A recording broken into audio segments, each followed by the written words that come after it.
I'm sorry. That sucks. That was a long time without my voice. I downloaded like this voice changer for my Stream Deck, and the way that it works, it like replaces your microphones. And I switched it over on all my other stuff, but I didn't switch it over on the TPK profile, so Ooh. that's why. But anyways, so to give you guys a recap of what's going on, you've heard one side of it, but basically he killed the pastry shop owner as a sacrifice, left her dead in the pastry shop to bleed all over her perfectly baked goods, and he tried to go to the inn to kill the innkeeper, realized that the innkeeper is surrounded by tons of people, got scared and ran out, and now he has to search for another person to sacrifice to Meg to get the ability to read Abyssal. Who's fapping? It was probably my pen, sorry. Alright, who are you looking for now? Well, who else is of importance that we've met so far? See, I think you read a little too much into that. So, can I just kill anybody? Anybody that's not a vagrant. Okay, so I'm gonna go find Greg. Fuck that guy. Alright. So you've kind of learned about Greg and his, where he goes about the town, which areas he kind of hangs out in. So you spend a little bit searching around, hiding in the shadows. In the morning, he should be coming to the pastry shop, right? He usually does if that's where you're waiting for him. Oh, wait, you remember how there's two alleys on either side of the building? Yes. I'm gonna wait for him right before he walks in and pull him in to the alley. Alright, roll a d20 with advantage. Also, hello everyone in the chat. Sorry I was muted. Oh my god. How You're lucky. Oh my It's god. no better. how are all the sound levels between me and them and everything in the music? So Can I use a luck point? Sure, go ahead. All right. Thank you. So you on the way to the alley, you're kind of amped up. You're jittery. You trip and smack your head on the pavement, but you're far enough away it doesn't deter you. And then you get into the alley, you get into place. You hear Greg whistling along. And then you sneak up behind him, slit his throat, and with one last dying breath, he says, "I thought we were friends." Can I take his fake wings? He doesn't have those anymore. What the fuck? You guys outed him, and there's no council anymore. I have a He question. doesn't know that. Go ahead. Does Joel have any indication that he just lost an MLM member? So, when an MLM member dies, they've already signed a contract, so their soul's already bound, so it doesn't really matter. But is there any indication that someone dies and he collects their soul? Yeah, He gets a little notification on his UI, top right. his staff just starts glowing. It's like vroom, vroom, vroom. Interesting. Okay. So, that's it, right? Yep, so you got your two sacrifices. You are sitting, cleaning your blade, doing whatever you do after your usual assassinations. And you kind of blink for a second, and when you open your eyes, you're in like a pitch black like graveyard, but it has almost no tombstones except for one in the far off left distance. And it's just like black with like fog on the ground, and you just instantly feel dread. And out of the ground comes like an altar, and you fall back like on your ass basically because you're so startled. And you can see that on the altar is a book, but you can't read it yet because you're sitting on your ass. But that's where you are now. Alright. I'd like to stand up. All right, you stand up. definitely read the book. So you start to walk over to the book, and you see that it is the book, and there's a very nice quill with a black feather to the back of it, and you just hear Meg's voice. You know what to do. Wast thou? Oh, am I like signing my to soul? live deliciously? I'm just kidding. But are you signing? Wait? Did you just ask if you're signing your soul away? Yeah. Did you not hear the terms? No, I didn't. You didn't read the terms and conditions, did you? Anyways. Fuck it. I signed it. Yeah, so you pick up the quill, and barbs pop out of it and stab into your hand, and your blood like perfectly leaks down it, and then you start writing your name with blood into the book. Yeah. Nice to truly meet you, Toma. What's up? And then you're whooshed back, and you're sitting on the ground just how you were, but you feel like really actually terrified. And there you go. You now know how to read Abyssal. Can I read that scroll really quick, or is it gonna take too long? You can start to read the scroll, and meanwhile, we will move on to the next person before you find out. Are you still spending time in the city, just reading it and doing whatever, or are you going to try to catch up to the rest of the group? I'll go hang out with my best buddy in the school. In the school? And read it there. Alright. Yeah, I'll just read it there, bug him a little bit. Alright, okay. So, next up is everybody else, because you all went together. How are you traveling to your old city? Grab it. I figured horseback, right? I was gonna say, didn't we get those black stallions one time? Oh Are they yeah, still didn't around? Or did I miss where they're gone? Thelma killed one, and didn't Meg like revive, like turn them all into something?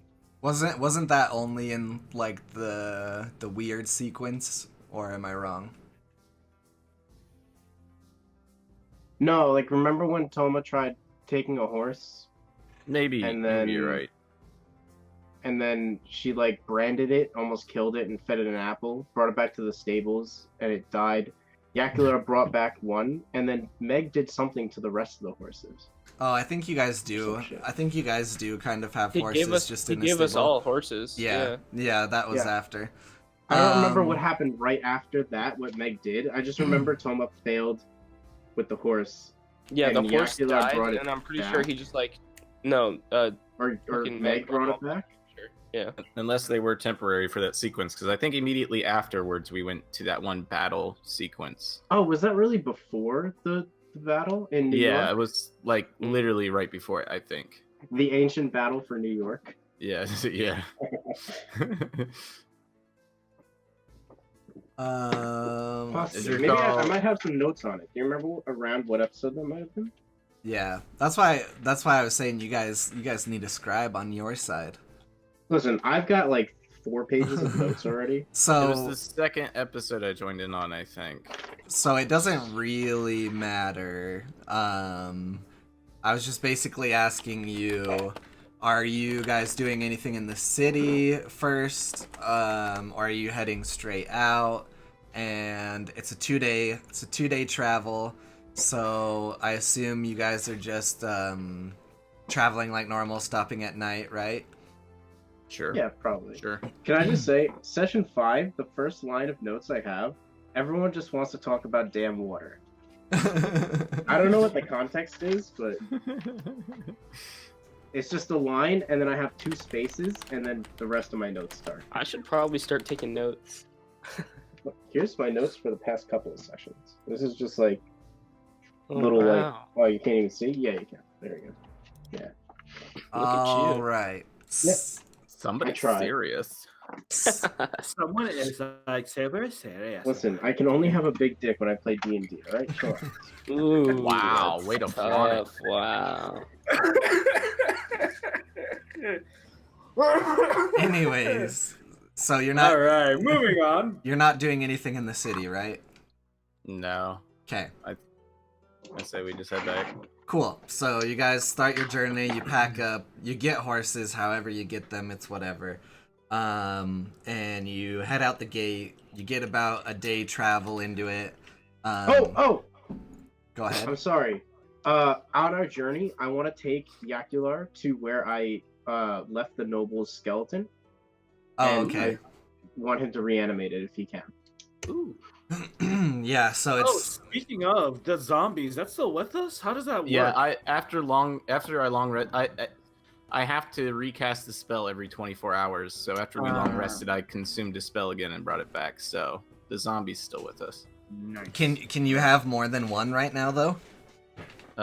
Yes, I believe so. Let me see. I'm pretty sure he can have as many as he can cast the spell. Yeah.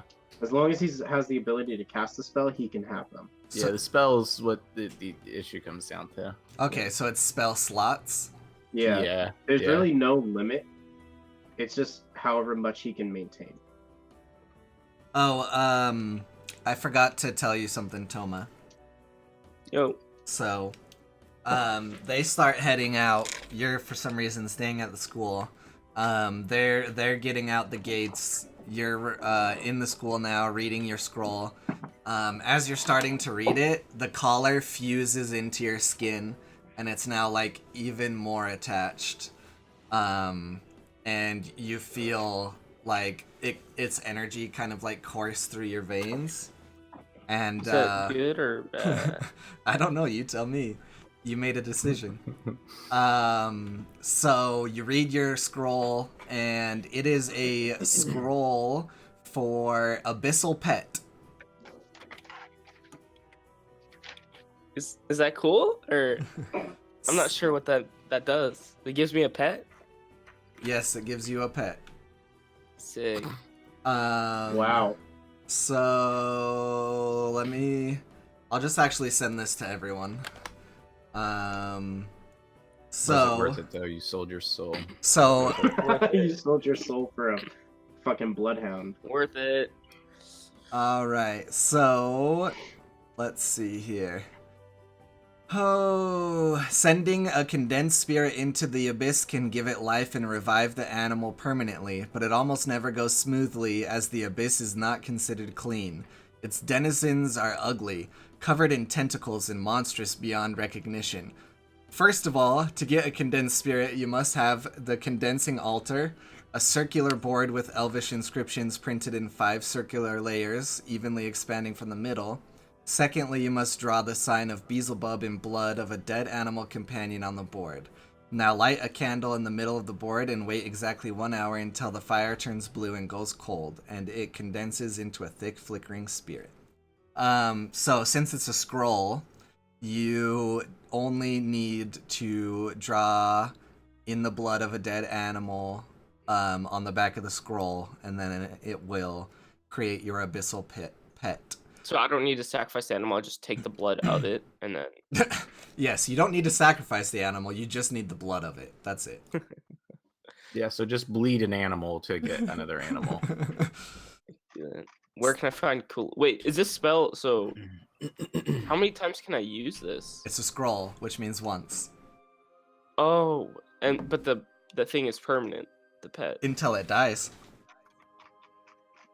How much HP does it have? It depends on what animal he gets. Man, what a thing to sell your soul for. I regret it. It's I regret wait. it. it's Wait 1 second. I mean, it could be cool. It's a pretty high level. So there's a lot of changes, I guess. I roll, or you roll, Cole, a percentile die, and depending on how bad it is, it could be just like little shitty extra stats, or share the stats of a bone devil. Oh my god, he's gonna summon the Peni Swarm. Oh my god. Yeah, so we'll go over that at a later time when you find whatever Okay. animal, and see what you want to conjure up. So after you do all of that, what is your plan, Toma? After I read it? Yeah. Well, how much time do I have left? Well, depends on what you want to do. That whole thing took a whole week. So now you're in current time with the rest of the group. And we're all back at the city, or not yet? It just depends on what you want to do. Since we're like pre-gaming technically. I'm looking at my stats, seeing what I can do. That'd be cool. Can I take time to train a certain skill of mine and then add +1 to it? So, someone is getting tired of your dilly-dallying, and you poof, and you're with the rest of the group. Thanks, Meg. You're sick. And so you guys, by the time you get out of the gate, and you're going to the body location, you just see Toma like fall flat on her face. Yeah. Right behind you, and Toma, you're like really disoriented because the time difference and everything was really weird. Like, you lived a week, but these guys have only been like 8 hours into the past time, and that's cool. you're like, what the hell's going on? But anyways, Yeah. you go in tow with the group, and now Void can show Yakular what he wanted. Okay, follow me. We shall, I have a gift for you. I did not prepare this, for this sense, but it just fell in line. I believe that you'll like this. And I go take him to where I, kind of swirling around the forest and finding where I left the charred remains of the body. Should be like charred up bones for the skeleton. Yeah. So is it bones or well, it's been a while, so it's probably bones at this point, right? Yeah, it's probably. I mean, I left it to burn. I burned it for a while, so it's probably just bones. Probably Yeah. just a skeleton. Yep, charred bones with some scraps here and there that didn't get burnt, some metal pieces, things like that. Okay. Well, if there's enough skeleton there, I'm going to reanimate dead and bring the nobleman's bones back to life. All right, you have a charred bone skeleton along with your headless zombie. Yay! They are all defective. So you've technically used 2 spell slots this morning, correct? Yes. All right, just remember that. Yep, I already marked them. How did I add the zombie to my? Go to. It's in extras. Yeah, you go to your extras.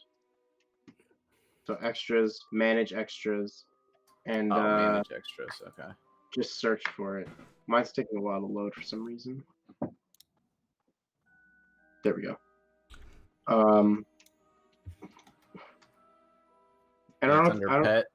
I don't think it really matters which one you choose. They're all pretty much the same. I was gonna say I'll just do basic skeleton here. No, not that. I mean like the drop down for like pet or whatever. Doesn't really okay. matter. But this one, I think it's Medium spell undead should- urban. yeah. Your spell should also give you a description of what you can do. I believe. Yeah, that's what I was thinking. So you'll have the skeleton and the zombie.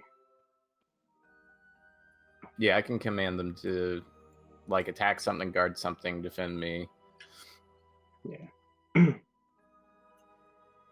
Also, it's interesting. You can outfit like a group of skeletons with arrows, and you can just get a volley of arrows. I mean, with bows, like a volley of arrows right behind you. It looks like they already come with it. Its actions either Well- use a short sword or a short bow. Well, that one does, but this is just a noble. He doesn't have. He That's doesn't have fair. a bow on him. That's fair. So that's gonna be like you can manage like your guys like buy weapons for them. But I think only zombies don't have weapon proficiencies, but skeletons do. Yeah, their action is just a melee attack slam. Nice.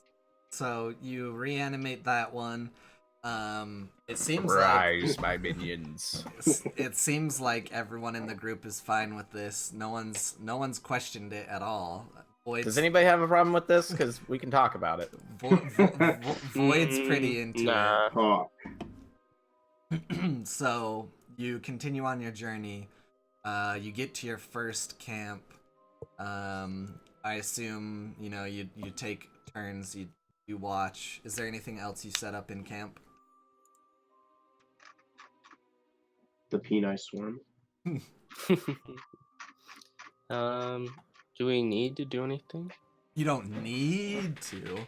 Can I just look around for animals? I don't plan on it, but I got nothing better. Yeah, you can look around for animals.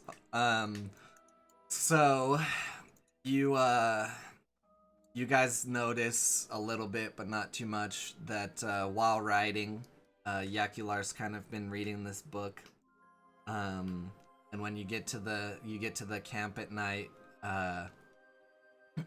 on Yakular's shift, what he does is he starts reading the book a little more intensely.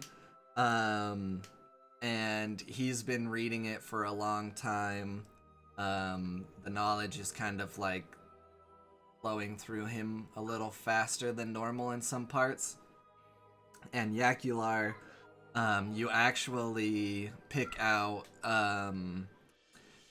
a necromantic ritual that allows you to summon a horse. And what you learn is you need the blood of a bat. And let me write this down. Blood of a bat. The bone from a 15-year-old rogue. Oh, how convenient. All right, so you need the blood of a bat. You need a ring with a tetragrammaton. So you can make it in blood of the bat. Oh, I just carry one of those around with me at all times. Don't worry. Mm-hmm. So you need to, so basically this symbol you're looking at is what you need to draw with the bat blood, and then put a ring around it as well.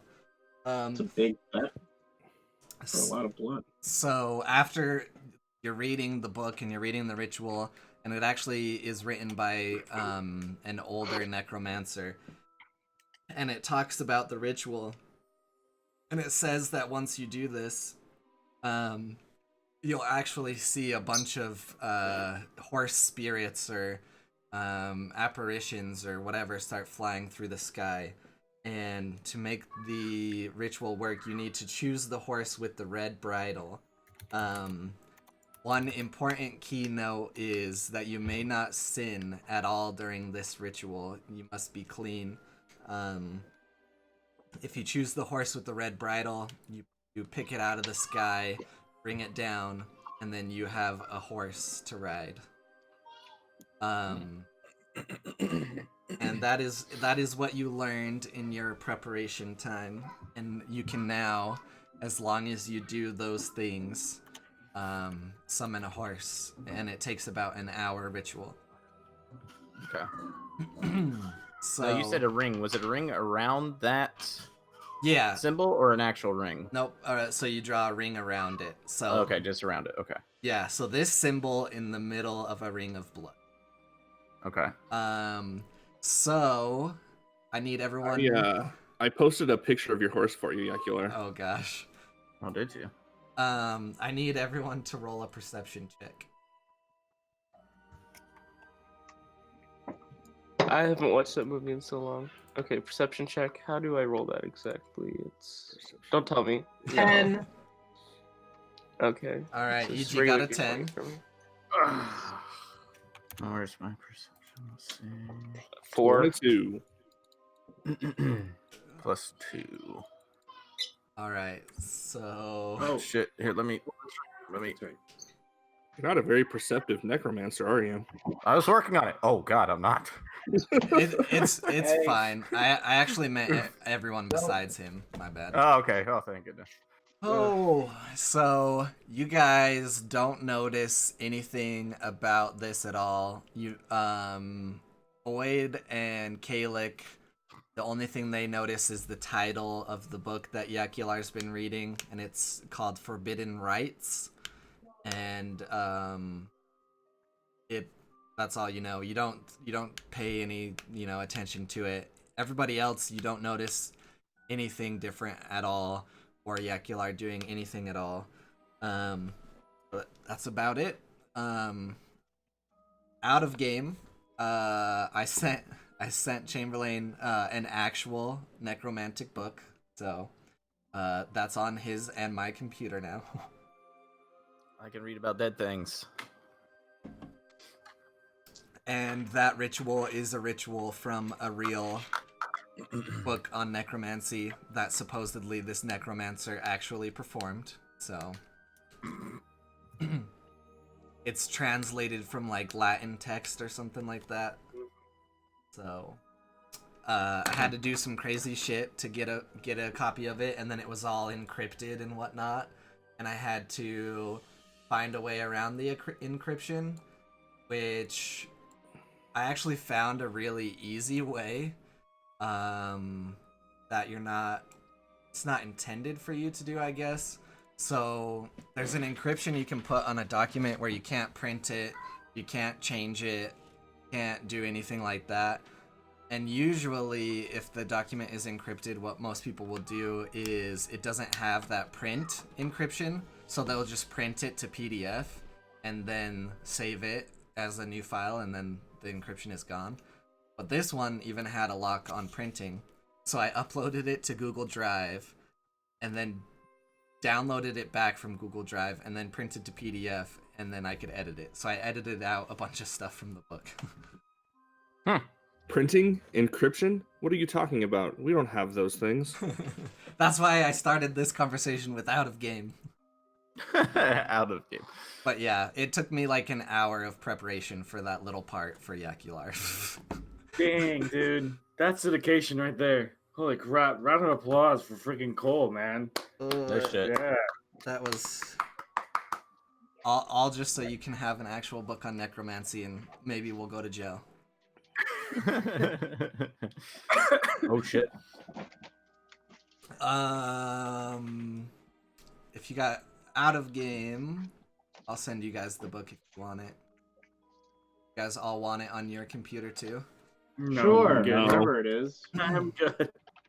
I am good. I think I'm okay. It tells you how to make people love you. Oh shit. I think I'm good on that. Yeah, I I'm need to read that. definitely good on that. Alright, so now the whole group is united, and together you are heading back to your town. While you're on the last day's journey, you continue to bicker about the name of the town. And you get there safe through your travels. You don't run into anything. When you do get there, you come into the bottom of town, and it seems still like mostly the shithole that it is.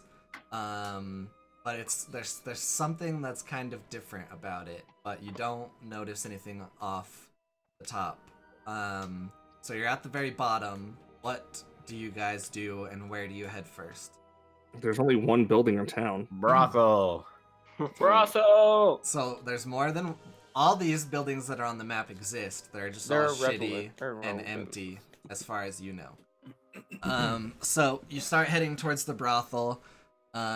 As you get closer, the things that you notice that are kind of different is the roads seem a little more traveled recently, which is kind of weird because you didn't think that anyone ever came to this town besides the road to the west to go to the brothel and then basically right back out of the town. But it seems like people have been traveling around.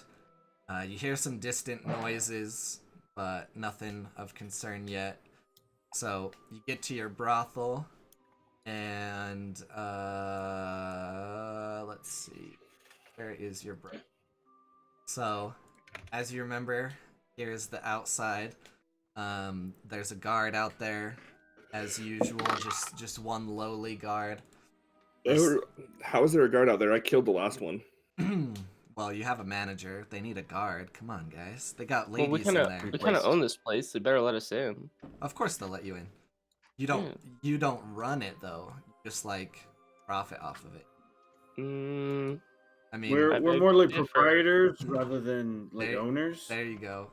Have any of you been back to No, doing I your have the day-to-day? deed to this place. Yeah, we literally have this place. Exactly. You own it, but you Right. don't run it. Run Yeah. it. Does that make Okay. sense? How strong does that guard look? Yeah, can I kill him? He's They're not your guarding. guys' guard. I don't give a fuck. How strong does that guard look? He's not. Zombie attack. He's not very strong. He's Okay, like so just like the last one, I'm gonna lead him around the side of the building, and I'm gonna hit him in the head with my gift from. Whoa, why are we killing a guard to our own establishment? What are you, fucking stupid? Go inside.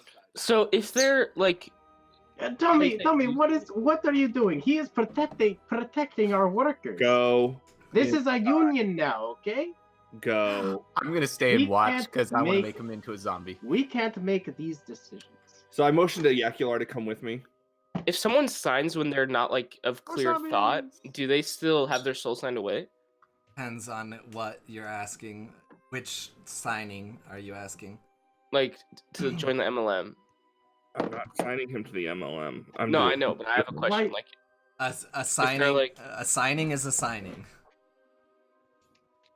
It's basically like if for some reason you're mentally unstable and you sign for a house and go all through it, you can't you a still week have the house. a week later be like, oh sorry, I was in a bad place. Yeah. Actually, if you're mentally unstable and you sign a contract, you can have a lawyer come back and say they were not in their right of mind and void the contract. I mean, if you're like mentally ill, maybe, but he's asking like if you're just like, Drunk? yeah, something like that. Well, I was assuming like if you hit him on the head, made him sign, and like he won't remember the next morning. Oh, that's not what's gonna happen. No, I understand that, but Yeah, in that situation, you could probably find a lawyer to get you out of that contract. But He hit me on the head and made me sign. but we're also not talking normal contracts here. All right, so Yakular and Joel are doing whatever. Void, are you just shaking your head and going on, or what are you doing? No, I am stopping him. You're not stopping me. I'm just here Why for don't- corpses. But why are you killing He's not one of my our workers. I didn't hire him, and I'm not paying him. I'm leading But him we around have the a side, manager. and I'm killing him. But now our Okay. manager has to hire another worker in the shithole city? She probably took Go months inside. looking for this person. How long have we been away? Go inside. Weeks. Why? We All don't right. know Why don't who you? this Why person do is. you not We just don't know where this sign? person Why do came you from. not just sign him to your MLM and you can have complete control over him? How about it's not Go fun. inside and have a drink. I'm just sitting in the Why? background adjusting my zombies. I pumpkin head need on both his of you shoulders. to roll opposing checks, either persuasion or intimidation, whatever At- you're doing. At this point, I've already cast this guy self, and I look like a tall child, and I'm going, "Mommy, Daddy, stop fighting!" Can I sit on Yakular's shoulder, No, you cannot sit on my shoulder. please? No. Why not? All right, so I'm assuming Joel was intimidation, and Joel Void- was persuasion. All right. Well, I rolled an 11 and I have 1 charisma, so.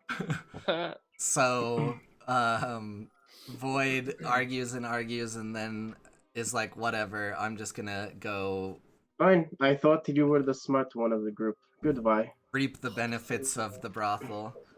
I'm offended. With the most intelligence around, I'm offended. You're going along with this, so. I'm just standing here watching. If someone dies and becomes a corpse, I mean, I'm just going to take advantage of the corpse. I'm not doing anything. So That sounded wrong. I'm not doing anything with the corpse. I'm just reanimating it. Sure. Taking advantage of the Reanimate only. That's it. So, so you take the guard back behind. You tell him, like, hey, we're the proprietors or whatever. We just want to talk to you. And he's like, have I been doing a good job? Are you guys happy with me? I know that I don't deserve much pay, and you give me what you can, but am I getting a raise?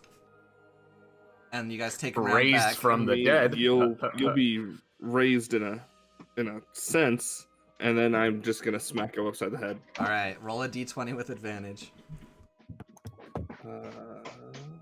Wait, what is advantage? Just roll 2 d20s and you take the higher number. Okay.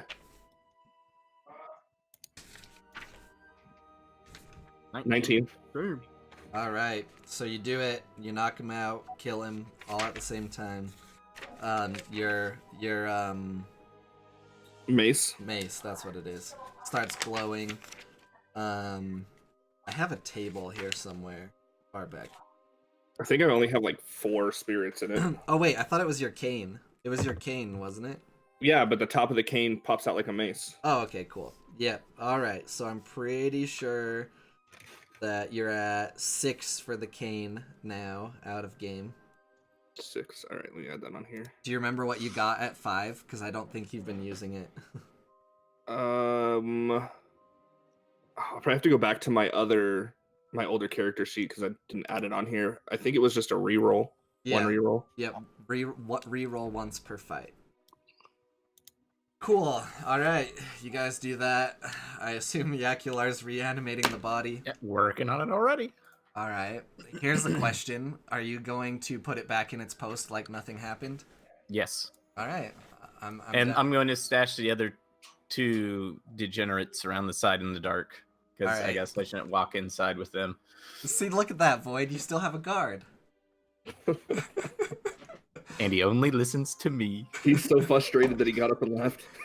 Oh yeah, he is not there. So during all of this, Kalik, do you just go inside with Void? Dressed as a child. No children are allowed in this establishment. Yeah, I'm gonna walk into the brothel now, and I'm gonna see Kalik disguised as a child, and I'm just gonna point to him and tell them to get this child out of here. Hey, Mars, are you still there? Yeah, I'm here. What are you doing? I honestly, after. Hold on, I'm hearing a lot of like stuff. It's just EG talking to his mom. Oh, okay. So besides the whole giant child thing, I just walk into the brothel. I'm not gonna deal with whatever it is that they're doing. All right. I'm just going. Do you drop your disguise before you go in? Oh yeah, yeah, I'll do that. All right. Good idea. So I basically, look like a giant ass tall child. as you're opening the door, you just drop the disguise, Yeah. and it's like kind of, if anyone was paying attention, which no one is, they would see you basically just like and change. So hey EG, we got good news. Oh, what is the good word? You of still the you life? still have a guard outside the door. Oh, fucking finally. Did he? Look at him. He's still there. He looks fine. I pat the guard on the head. All right, Does the head so fall off? almost everyone is going in. Toma, what are you doing? Oh, now Toma left. Why are you guys leaving the second I tried to talk I'm sorry. to you? I don't know. Right. So like in game, these people are Um, moving and then stop suddenly and stop. Okay, moving. what am I Toma, doing? Toma. Yeah, are you going into the brothel So why did we leave the guard outside? to guard? Because that's what he does. He guards. He's a guard. Can I go stealth? Where are you stealthing? Well, I'm not inside the brothel yet. Am I? Yeah, so where are you going to stealth? Like right here. I'm thinking like in the alleyway. Yeah, go ahead. All right. Where's my roll 20? Oh, there it is. And I What- think plus 11. Yeah.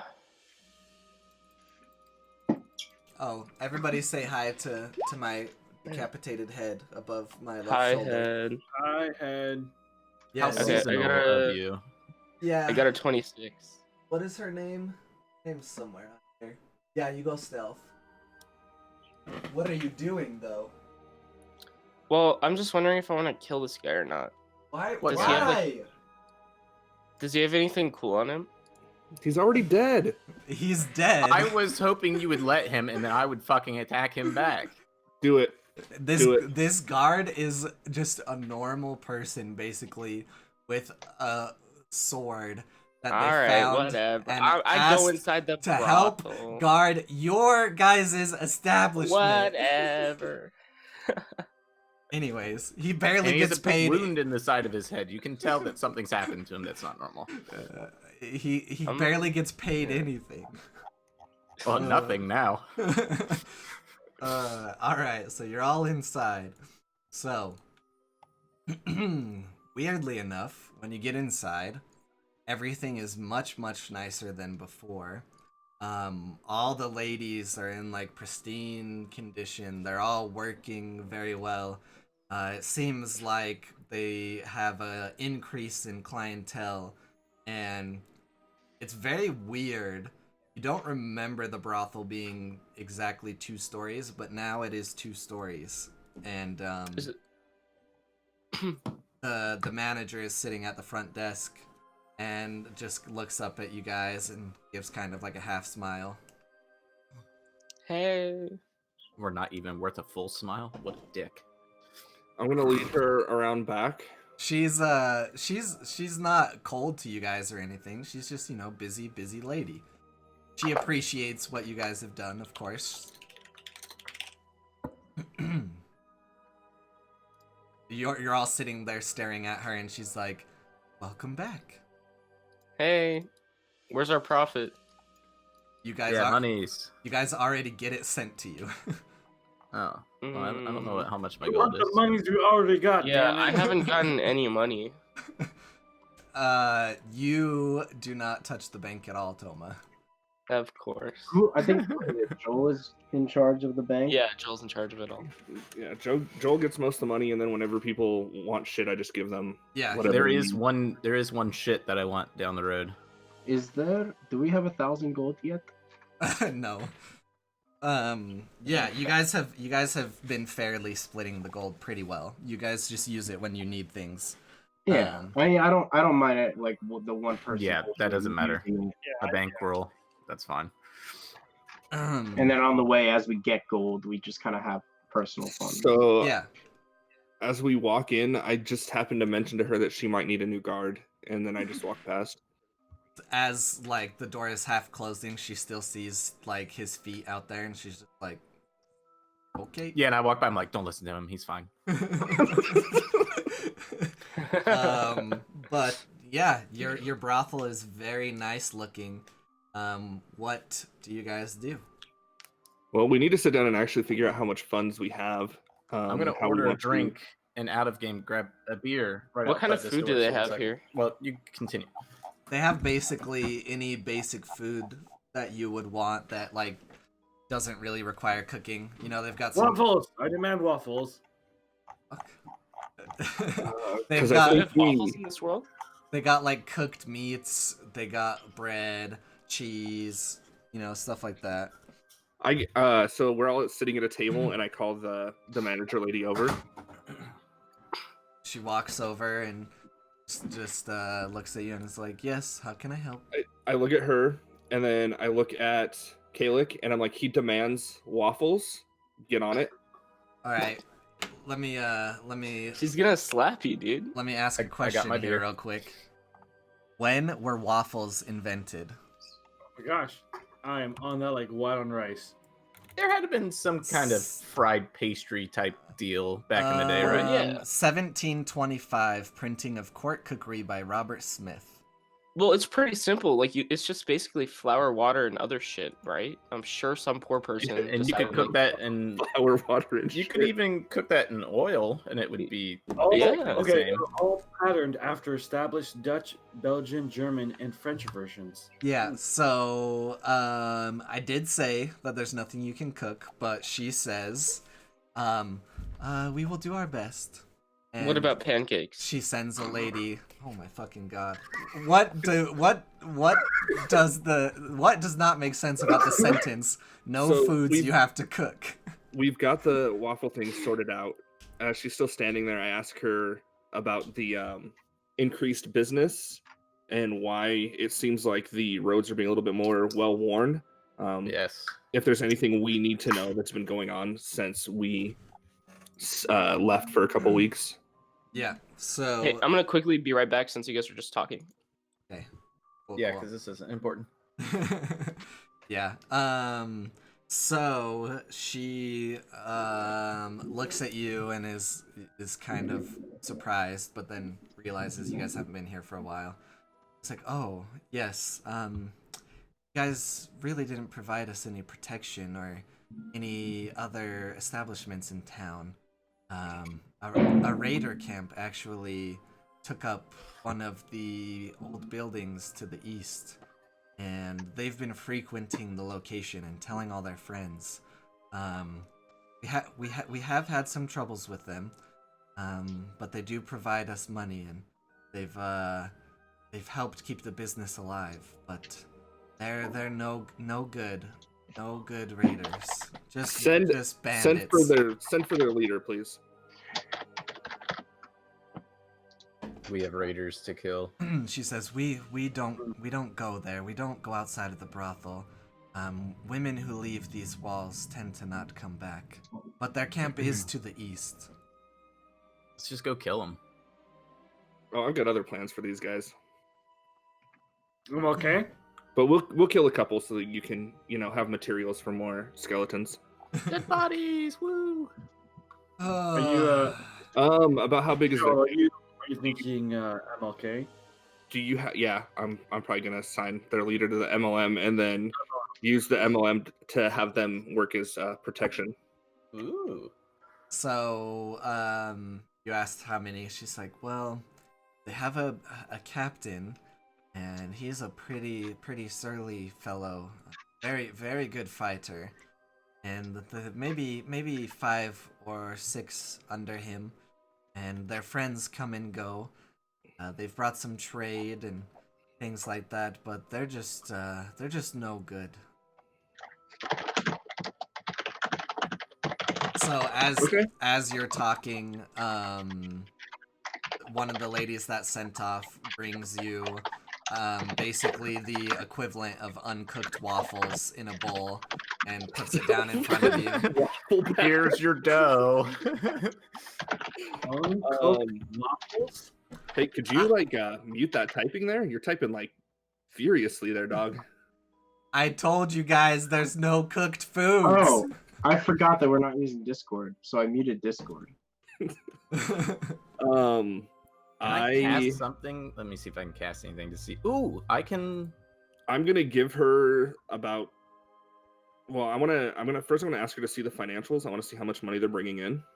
Yeah, so she lets you go to the office. I assume all of you kind of go get some privacy into the office, and there has been an uptick. And in a secret book that you guys knew about, because it was the one that you gave to her, she writes you guys a message and says that she hasn't been able to send as much gold because the bandits will actually intervene it. So you've got your normal 20 gold per day, so 20 times 7 is basically what you have for the past week. Okay. That you spent around the town, whatnot, and then there's a sack of an extra 300 gold that she's set aside for you guys. So I'm gonna take 150 gold out of the sack.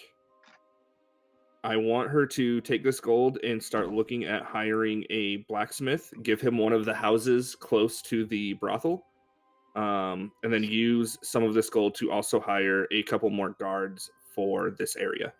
This is some Age of Empire shit going on right now. All right. Does anybody disagree with that? No, I like it. I concur as I hold my bowl and I'm gathering some wood and I press it digitated so I can heat my bowl. Oh, I was going to do the same thing for you. Could you also hire a baker or someone who could cook the waffles so that next time we roll through, we have waffles? So they need cooking They need quick cooking equipment. And if you get cooking equipment, then many of the ladies are very well versed in food. Hold on. How much money have I earned from my MLM lately? Oh shit. I haven't really asked. I know it's 20 a day. I confused. Yeah, I confused those. So the 20 a day for 7 days was from your MLM. And then we'll say just the same for. Actually, no. 20 a day for the brothel is a little much. So we'll say 10 a day was what was being sent from the brothel for 7 days.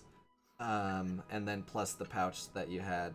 So you personally have the 20 times 7, and then your guys' kind of joint funds bank have the 10 times 7, and then the 300. 300. Okay, so we gave her 150 of the 300. Inside, I'm gonna take another 100 of my own gold and have her set up like a, I don't know, like a bakery or like a place for food. Cool. And since she's gonna have to do that, I'm also gonna have her hire like one more guard, so like a total of 3 more guards, so that she can kind of keep that spot safe while we go deal with the raiders. Alright. Okay. Sorry about the wait. I got some tamales. Molly's? Dude, Food sounds so good right now. Gotta love having a Mexican stepdad. Tamales. Alright. Can I request tamales? Come to my house.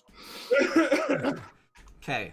So, you guys establish all that. You get some new plans in place. The record books are there. You see that the women have been paid, kind of decent. The manager actually keeps her wages the same as any of the ladies, even though she's not performing or anything, but she does not pay herself more. Now you're That's very nice of her. Good lady. now, Before I dismiss her, I give her an additional 10 gold from my own pouch and just let her know, like, hey, good job. This is like a bonus. Bonus. she grabs it and thanks you and kind of gives a little bow and then goes off to do her managerial duties. So, what was this about raiders that I missed? There is a camp of bandits or raiders or whatever to the east that have taken up in the town. Oh, okay. So we're gonna go fuck them up? Guess we'll see. So Possibly. you guys establish all that. You're sitting at the table. You're eating your uncooked waffles. I assume everyone else is maybe... There's lightly cooked waffles now. They're not cooked yet. They haven't established the kitchen in 5 minutes. Hey, I have flaming scimitars. I just kind of put my scimitar on fire over it. All right, so Toma lights a scimitar on fire. Go ahead, Void. Toma, move your scimitars away. Yakila, I believe you have a spell that can slowly cook these. No, Kalik already did that himself. Yeah. Oh, I used does he? Yeah, I was going to, but he beat me to. I had it pulled up and I was reading it. Oh, and then okay. He did it, and I I was didn't- like, oh, You two okay, can yeah. actually both do it together at the same time. Yeah. It'll actually So, speed it up. okay, so let me get this straight. There's these two people sitting in the corner, crouched in the corner, heating up a bowl of water, just crouched. Like two hobos surrounded by a fire. Just Oh gosh, I didn't hear you say that you were doing that. So cool. Yeah, you have your cooked waffles now, and you guys are sharing them between each other or whatever. No, I'm drinking my beer. He can have the waffles. Cool. I'm gonna ask for some OJ. As you guys are sitting there, one of the ladies, she's kind of older, so she's kind of worn out. She brings you A lot of traffic. Some dried meats, some cheeses. She brings each of you some ale, and she brings Toma a glass of milk. Here you go, little one. I gotta grow tall. I'm kind of sitting there nursing a drink, and I say, so what do we have left in funds? I feel as though my only means of damaging our opponents is never as effective as it could be. We have 150 in shared funds, and then I still have about a good amount of gold. If you need some, I can hand you some gold. Well, for me, I have 65 gold, but I do not think it is enough to buy a possible magic weapon from. somewhere. Where the fuck You are know- all you guys getting this money? I get a ton of money from my MLM, so I have. What does a ton of Void money. have? I have 65 gold, as I just announced. From what? 60. I used to have more, but I spent a couple hundred in the past weeks that you we've been I thought I personally- was supposed to be the rich one. I was supposed to be a noble, and I'm sitting here with like 30. You have more than that, Toma. Oh, well, that's right. I got the painting stuff too. You need to sell it though. Yeah. So you have. Actually, I'm gonna do a good deed. Okay. All right. What is I'm your good gonna- deed? I'm gonna go find the manager. Right. Uh huh. Where the fuck is this message? Okay. I'm going to give her all of this stuff and say improve the whorehouse. I forgot what it's called. You hand Brothel. her. You hand her some like little statues and the stuff that you got. Yeah. And I like it. you just like dump it over into her hands, and I have a quick. I'm kind of a zoomer. What the fuck is a statuette? Is that just like a small statue? Yes. Yes. So the two bone statuettes, she just kind of looks at and she's like, thank you. Wait, they're made of bones? Two of them are carved bone statuettes. Yes. Ooh, And where are then the bones what? from, The though? rest is just metals and gems, right? Tiger eye, turquoise, and malachite. So the bones, you can't really tell what they're made out of. I think I just need a full skeleton anyway. But looking at them. She just goes and she like places the two statuettes like in the furthest back possible area, and she just puts the turquoise and the malachite in her pocket and is just like, thank you, thank you. And she and walks pocketing away. the gems? I mean, No, she's a nice lady. She'll redistribute them or something. she can't do anything with them right now. She has to sell them or something. Or you don't really want to just set a gem on a shelf somewhere. True. Fair enough. So you guys are just eating your stuff, whatever, drinking your milk, drinking your ale. You're getting really, calm, feeling at peace in your brothel. Business is happening around you. It's a trap. The raiders bust in. They demand whores. Yeah, I would say, are there any raiders here right now? There are not any raiders specifically. There's just basically. Are there any who are sympathetic to their cause? You'd have to walk around and ask. I'm just gonna drop Zone of Truth. Ooh. Around the table or where? Well, Around the this brothel, can't right? And then we that just big. yell it Last time we dropped it in a whole building, a fucking fight broke out. How? Well, we What? can kill What these is? guys with What no is the consequence. range again? Let me pull it up. Isn't it like a cone? Like, It's like a circle of like Yeah. 15 feet. Let me. 15 or 20, I think. Yeah. So if you're just doing it at the table, So it has a range of 60. This says 60 feet / 15 feet. okay. So you guys are in an area where people aren't really. They're all like going in and out, going up to rooms, things like that. But anytime someone passes through the zone of truth, nothing really happens. You think to yourself that it's a brothel. Everyone's kind of in their truth at this moment. Mm-hmm. They're this is the most truthful in themselves that they ever are. A guy walks past in a gimp suit and just nods at you. I salute him. Thomas, stop it. You're a child. This guy might molest you. I'm a Stop. child with taste. This guy might molest you. Stop. So Where's your zone of truth spell? I assume that I'm gonna put it back on here. you're not really trying to cast it on your own party as well. So No, we'll just unless Void's pissing me off, then I might put it on him. we'll just kind I'm of an say open that. book. You can ask me any question you. That's bullshit. Fuck you, Void. What? Nothing a bullshit. book, You've just never It's asked me a reading question. Rainbow. Here's the thing, though. Void and I get along really well, so I don't really have to worry about Void. Even when we're shouting at each other, I mean, it's just friendly banter. So Some disagreements. It does not really holding I feel like it there was a little more than friendly banner at the front of the shop, but It's just another disagreement, you know? Yeah. We're past it. We're sitting here drinking, talking about buying goods with each other. See, Toma, as you become an adult, you'll learn that adults disagree from time to time. And it doesn't mean that they hate each other. It doesn't mean that they're going to get divorced or anything like that. Mommy and Daddy are staying together. Yeah, maybe. this was the true moral of Truly Evil campaign. So, are any of you doing anything else besides eating? Is anyone going to any rooms or anything?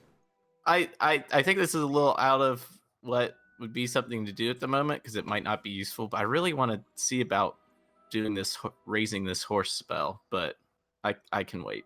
Would anyone have happened to bring their pet owl bear into the... No, there are no owl Brothel. bears. Yeah, owl bears do not exist in this world. Wait, what? They were all wiped out. There was an owl bear genocide about 100 years ago.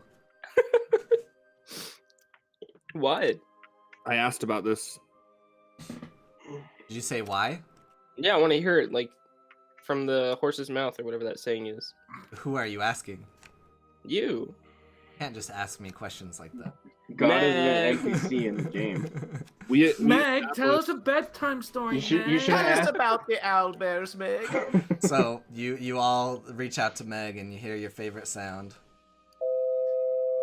Doo-doo-doo. His The number you're voice, trying because to I'm a reach is loyal not in subject. service. DM's telling us to move on from the owl bears. I mean, you can find out about the owl bears at a later time if you really wish, but you're gonna have to search up a historian or someone who We might know. actually have to do work. I think I'm actually Wow. proficient in Wow, history. Cole, why would you do that to us? We have to roleplay? Wow. So, This is garbage. is anyone doing anything else besides sitting at the table? I'm not going to Guys, partake. There's no blue women here, so probably. So I'm Have just you gonna have you pass. checked? Are there any blue women around? Roll a percentile. Let's see. Are there any blue women around? I love that question. Oh gosh. Fuck, I'm a dense motherfucker. My rolls are so bad in this damn campaign. So try again and just roll a D100. There's no blue women, just a very depressed look girl in the corner. Oh Fuck, god. even worse. Yeah. You kind of like tug on one lady's thing and you ask that same question. Are there any blue women? And she looks at you and she's she's blue women. Starts crying. she's just like Milady, are there any blue women in this establishment? Tips Fedora. she's just like I ain't never seen no blue women around here. And What she- kind of woman are we hiring at this Fire her immediately. This bitch is disrespectful. Wait, what is I she, do a not dwarf? like her. A dwarf male? No, she's a heavy smoker. A dwarf male. She's been smoking for the last 25 years. Blue woman? I haven't had blue woman in years. Chocolate? What are they Chocolate. buying? What are they Want selling? some chocolate? Hey, Colt. I think Yes. this is a good time for me to check out because I got to get ready, actually. But it was fun. Cool. Someone What? give me a Tuck TLDR. Toma after. in bed, in a solo bed somewhere. Yeah. What is There's a Toma basement, doing for right? another That's where we're hour? gonna put Toma to bed. All right, but yeah, I'm gonna head out. What are- Thank you guys. For What are you playing. doing for an hour in game? Drinking milk And sleeping. All right, you got it. and sleeping. All right, thank you guys. It was Super fun. See you child. next week. There we go. See ya. Buttercup. Peace out. Good luck at your interview. Thank Yes, good you. luck. Good luck. All Knock him right. dead. So Toma finishes her milk and is getting a little sleepy and is kind of dozing off at the table while you guys are talking. It turns out And- the milk was drugged. And a big Just warm bosomed milk. red-headed lady, like hair is red as fire, basically comes over and she's like, "Oh, you're such a sweet little thing," and taps Toma on the shoulder and leads her up to a bedroom in the back that's for basically any of the women's children and things like that. And and tucks Oh, there's Toma like a The into bed. daycare We section. have a, yeah, we have a daycare? The brothel's daycare section. And Toma is now asleep.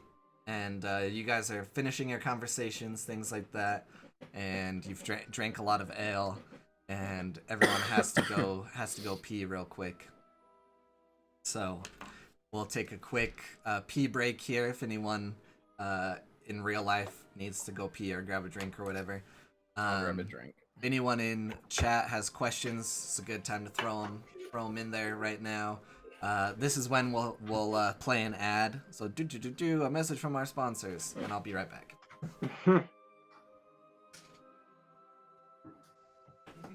D&D Beyond, everyone. D&D Beyond. I was just Hi, about to- I'm Sam Regal, and I'm going to give you this sponsored message. Gosh. Well,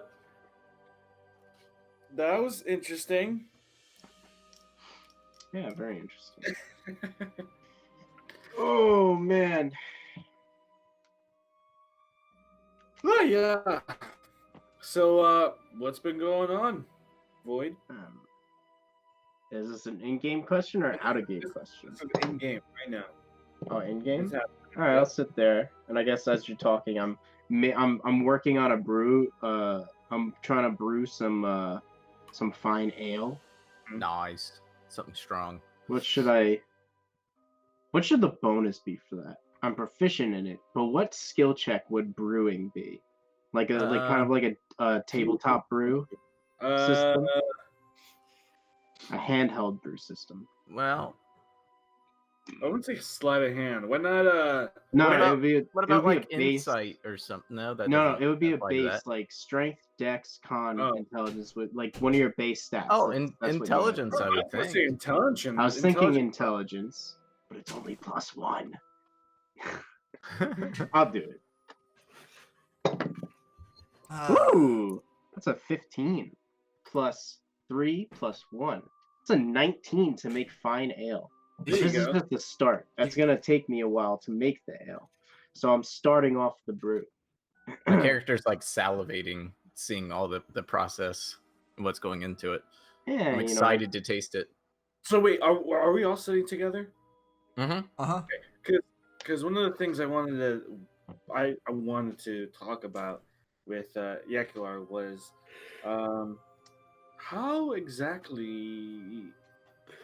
Well, how did you learn Abyssal? And long story short, I would like to learn. I understand it's a long process, but is there any way you could I don't know, give me like little bits here You and there? Abyssal.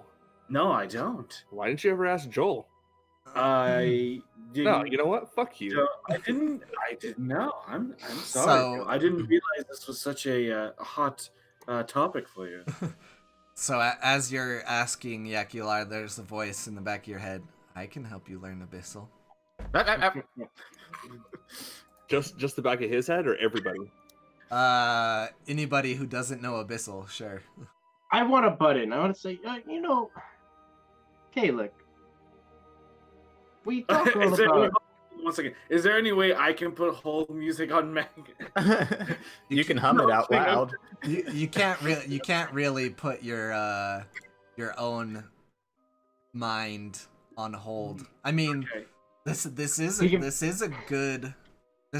totally out of game, and I probably shouldn't plant this seed. But there always could possibly be a way that you could shield yourself, or you could try. Oh, I've been thinking about that for a long time, like what we can do to get around Meg or how we could get away from Meg, but I just haven't figured out like if I want to search for a book or what to try and do such a thing. Yeah, you'd probably have to spend a lot of time, but it's something you guys have never really tried. Well, we'd have to We figure out should how keep an eye Meg out. watches us. Yeah. Because if it's like divination magic, we can all just stand in a lead room, and he can't pierce lead with that What magic. the fuck is he, Superman? What? No, because with divination magic, you can't like scry or send messages or anything like that through like lead material. So if you're holding a trinket that you don't want to be found, you store it in a lead box. And if someone tries to scry on it, the scry spell automatically fails. So the system is the same if we all are inside a place that is like a lead building or whatever. Kind of like cell phone reception. Where do we find a building made out of lead, though? Probably make our brothel lead. All of our customers get very sick and die. We can just coat the outside in lead. Paint the outside of the building entirely in lead paint. Let Toma lick it. Well, I think it's gotta be like not lead paint. I think it's gonna be like solid lead metal, like material. Yeah. So you'd like have to coat it with probably like a smelt. What if we go through one of these houses? Right, hear me out, guys. This is gonna be a fucking elaborate plan. But we go into one of the abandoned houses. We set that up as kind of like our HQ. Underneath in the basement of those houses, we start digging underground the town, and then we just fill the tunnels with lead, so that the entire town is just full of lead underneath it. Then he can't see us in town. Possibly. You might want to hire some workers to do that. Indeed, we should. You guys know any contractors? I could make my zombies slam at the ground over and over again. And see if it does anything. You should probably test something like that before just going and hiring people to build a whole area. Yeah, we don't know if it even works, if that'll even be the solution. Also, how happy and unhappy would Meg be too if we make a place with him knowingly he can't reach? Yeah. Yeah, He'll we're know doing we're up to something. We're doing all of this, and he'll know we're already. Don't worry about that. Let's say we can maybe stumble upon something, and it'll happen. Right? Yeah, we'll just say that you guys aren't talking about this in game at this very moment, but Kalik did have a question for Yakular. Wait, Well, I need to Kalik, decide where I picked that up because. I'm sorry. Is there a chance that thieves can't? Toma does. Toma does, but does Kalik? Because it's not a language; it's like a feature. No, I don't. What's your background? It's spy. I think you should know it. I think maybe I do. Anyway, Yakular, would you be able to teach Kalik Abyssal?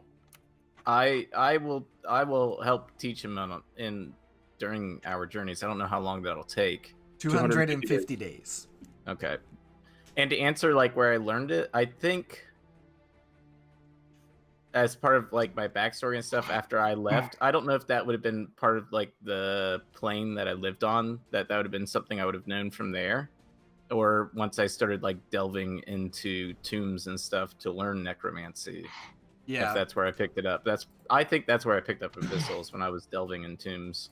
I was just gonna say that in Videlkin's school you were forced to learn it, and every time you spelled something wrong you got smacked with a stick. So if Toma ever uses it incorrectly grammar wise, I'm gonna smack him with a stick. Dude, that'd be so funny. Her with a stick. Kalik.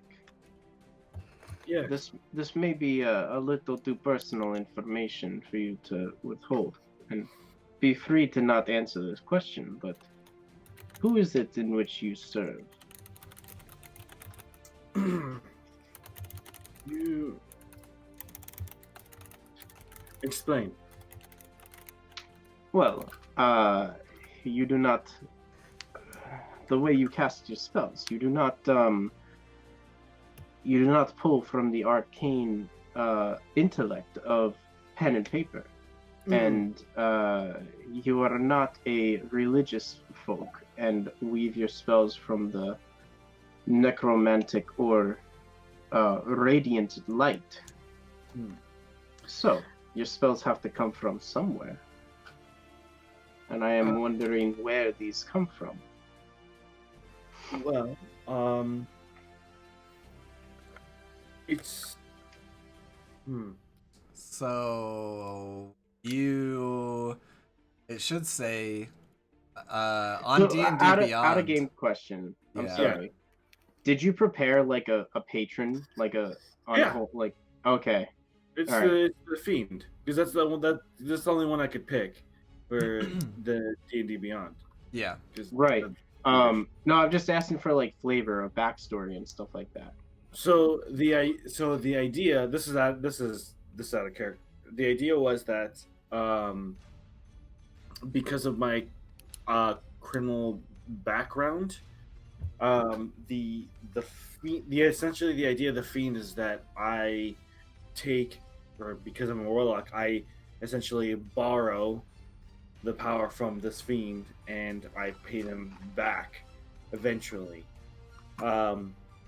But the idea that I had was that I would start drawing my power, like as time went on, that I would start drawing my power from Meg than I would like this fiend, right? So it would go more in line with like the campaign. Right. That was the idea, but Cole and I we just never got around to like talking about it. You know, you could also borrow power from Nurgle. I hear he's a pretty cool guy. I thought the Nurgle had no power anymore. But the idea was just that as far as the spells go, there's an object that I'm attuned to. Like, excuse me, that was the options. Like as far as like how to cast spells and things like that. There's like an arcane item. I think it's Yeah, I have one too. yeah.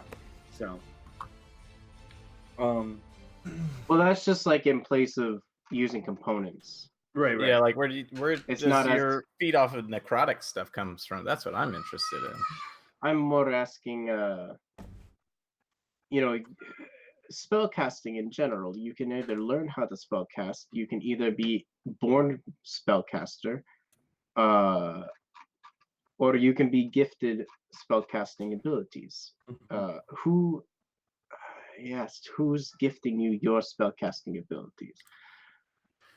Well, Is this a third party that will ever come in play? not. Whoa. Not Excuse me. really. No. The powers that I have now are a little have been slowly been changing to what I've had before, and I think part of that might have to do with our conscription to Meg's services.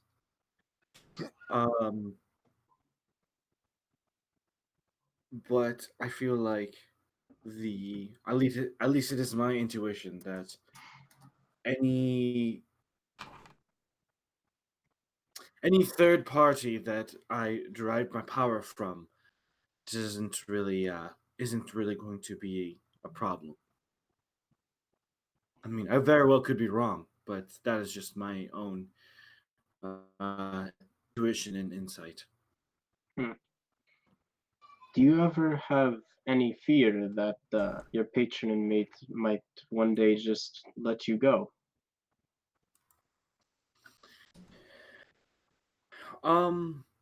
No.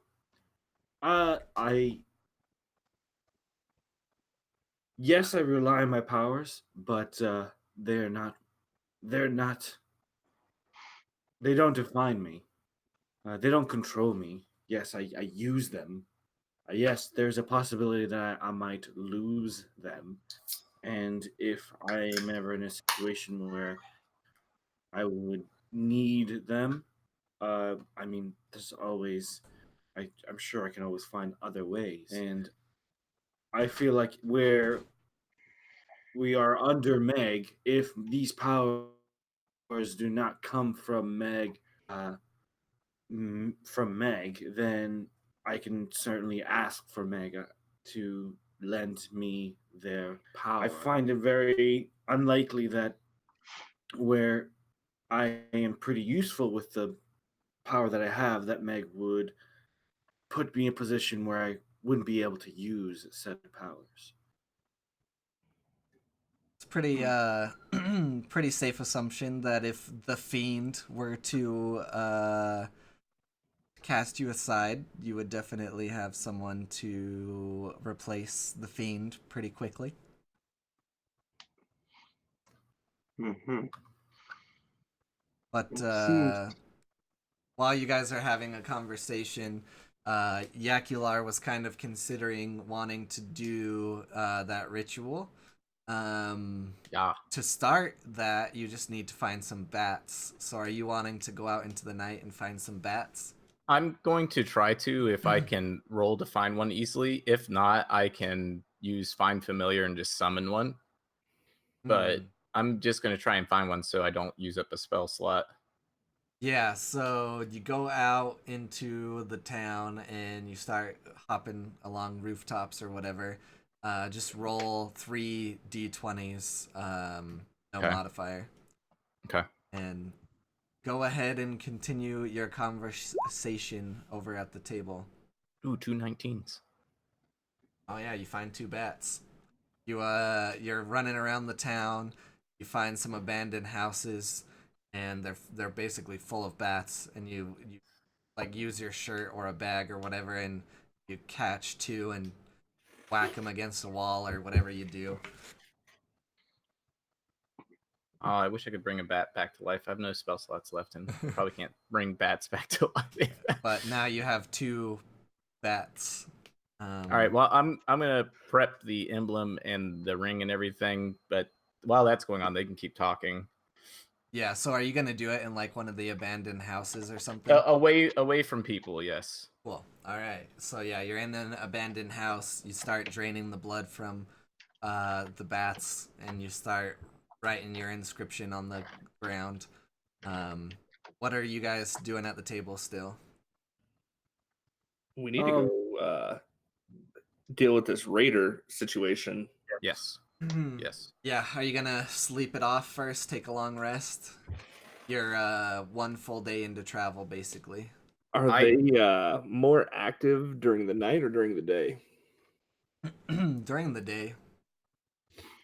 Yeah, I need long rests to bring back all my zombies too. I'd say we rest until tomorrow night, and then we go search for them and deal with them while they're asleep. All right. Sounds like a good plan. What were you gonna say, EG? I agree. Nighttime raid would probably be good. Cool. So you guys hang out in the brothel. Of course, you have rooms. You can have them to yourself if you want, or you can have company. Whatever. You guys lay down to start going to sleep, and you hear like lightning crackling in the sky, and it's sounding really eerie. Does anyone do anything in their room, or do they just continue to sleep? I'm only gonna do anything if I hear Yakular's voice echo through the town. It's alive! It's alive! It's alive! It's alive! Son of a bitch! I'm gonna go investigate. So Well, I don't know if it's alive yet. yeah, everyone roll a perception. It's alive, maybe. Everyone besides Yakular. Hey, another 4. Hey, I have to. Will I be able to squeeze in a long rest too after all this is done? Yeah, okay, good. You'll be fine. Because I need it badly to bring all my daddies back. Okay, so Boyd and Joel just kind of go to sleep. They don't really care. Kalik looks out his window and sees that the sky is like turning a weird tint of red, and there's red lightning firing across the sky. And Yakular is 5 or 10 minutes into the town. He's drawn his blood. He's doing his ritual. And Yakular, you see like the top of the roof it's like explode open, and you see circles of horses like stampeding through the air. And you catch glimpses of the red bridle. Yep, the red you're bridle. Supposed to choose. And you're not sinning right now, are you? You're not doing anything sinful. Oh no, I'm a good boy. All right, so roll a d20 with advantage. Oh, please be a good roll. Oh, I do 2 of them because Cool. 16. Yeah, so you reach up into the sky and you beckon for the horse with the red bridle, and you bring it down, and it comes down and lands inside the house, and it's like the prettiest horse you've ever seen. It's got a nice red bridle. It's got glowing red eyes, and you now have a little bit faster of a horse, and a horse you have summoned. This excites my PP. And you But does this one stay permanent though, since I summoned it that way? it does until it's killed for some reason, and then you'll have to do the ritual Okay, again. so I don't have to use an animate dead to keep it going like the rest of my minions. Nope, this is something special you learned from reading the book. So what about the previous horse that you have? That one's trash. Now I'm gonna let it die. Yeah, he just sets I it don't free need or you does anymore. whatever, throws it in a ditch. Well, I'm pretty sure that the horse that Meg gave us wasn't real. It was like a shadow anyway. So you head back on your horse. You tie it up at the stable by the brothel or whatever you do with it. Then you go and you take your long rest and sleep it back to normal. You get all your spell slots back. Well, I would, but I'm going to reuse them right away to bring back the 2 zombies and 1 skeleton that I have Cool. as soon as I wake up. All right, you do that. You guys wait and hang out in your brothel till the sun starts to go down. And are you all heading towards the camp now? Yeah. Mm-hmm. All right, we got everyone here. Yes, fight time. Are we Yes. is Fight, Toma fight. staying in the room, or are we bringing Toma? Toma is staying asleep. Okay. There's Toma drank a lot of milk. there's 6 of us. Before- I think we'll be okay. Before I went to sleep. I don't know if you want me to roll like investigation or something. I wanted to get as much detail from the ladies at the brothel about the raiders, like what banner colors, sigils, insignias, what they look like, things like that. Yeah, go ahead and roll investigation. 11. 11. Yeah, you just learned that they're basically no good bandits, and they've taken up a fort that was basically already there. They haven't made very many upgrades or anything. And you learn that there are 1, 2, 5, 6 plus a captain. Is it a wooden fort? Yes. How dry is the wood? It's made of logs, finely put together, kind of like a special coating, some of them sticking out and whatnot, but it is flammable. Does anybody have a fire starting kit? I might. Ooh. Let me check my adventuring gear. So, you learn that, and I have a then tinderbox. I also have a tinderbox. That is very good. I'm sure one of you could figure out some way to start a fire. So I say we try and set it on fire and have them run out. But if it's night and they're asleep, why not we go in and try and sneak up on them? Because that's just going to rouse everyone. Let's. Yeah, but if they're busy inhaling smoke and coughing and choking to death, Well, they're more likely to seek eternal salvation by signing a contract than if I walked in and woke them up.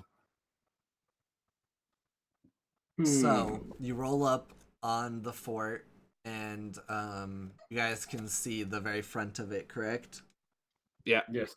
Yeah, I put the stream Is it on a down. clip? I minimized yeah, it because get rid of the stream. yeah, don't look at it because I saw it briefly, but I Yeah. didn't really look good enough to see anything, so I just minimized it.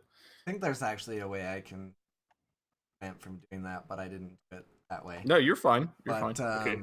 No, like the Roll20 is good for us. It's just we see your screen on the stream, so we can't look at it. Yeah, I was just saying. I think there's a way around that as well. I just didn't Is do it there that a way. dude like standing on that tower? Yes. So you guys come up close, and you can notice from far away that there's a guard, with like a crossbow, in one of the higher landings, watching over. Hasn't noticed you yet, but that is all that you see.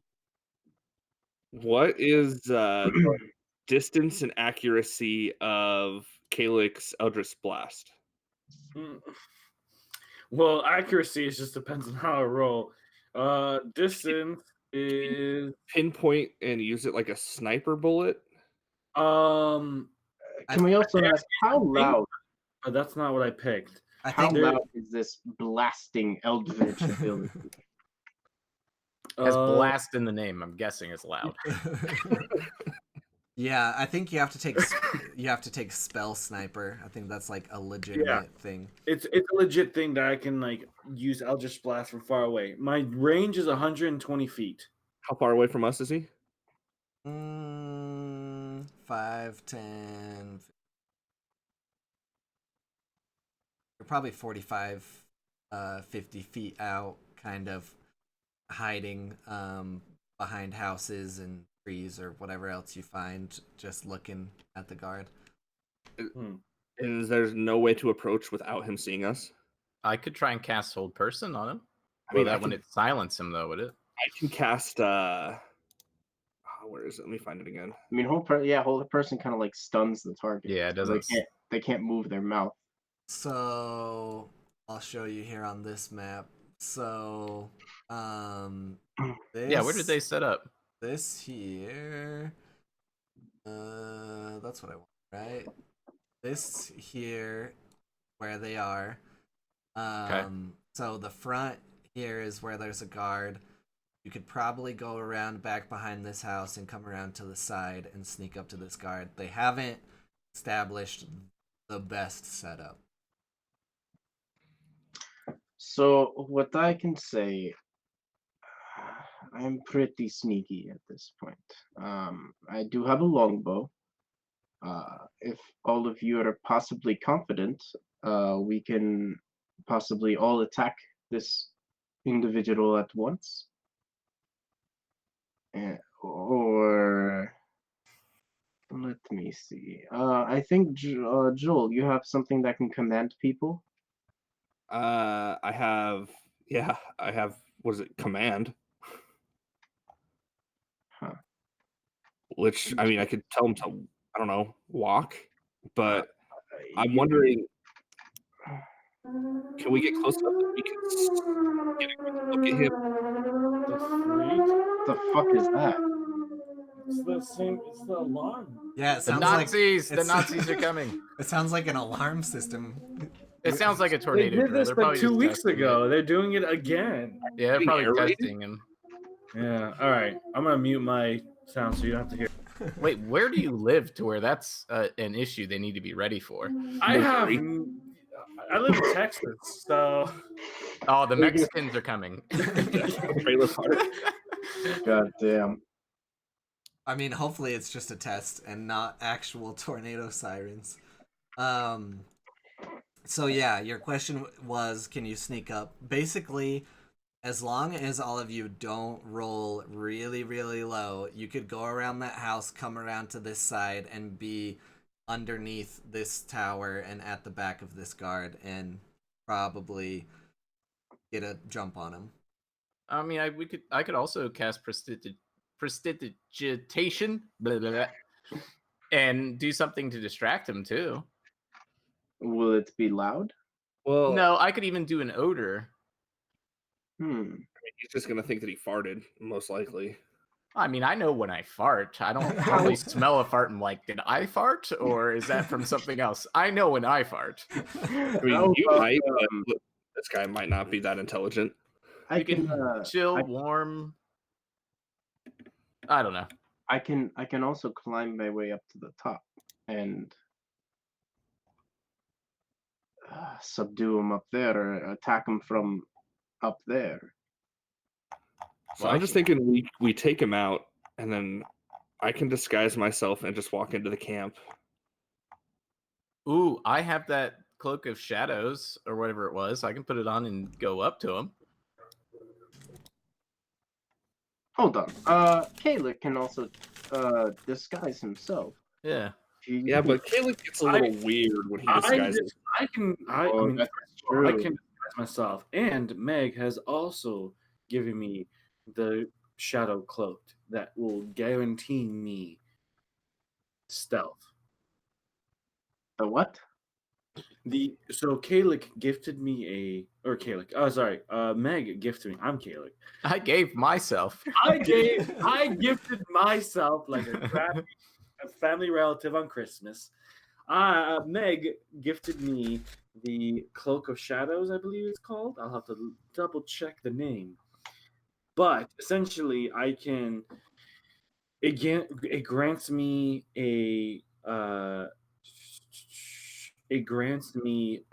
like 100% successful stealth roll. This is essentially what it does. All the time? No, just once per day. Oh, okay. Yeah. So then I think we should just try to sneak up on this individual and take him out quietly.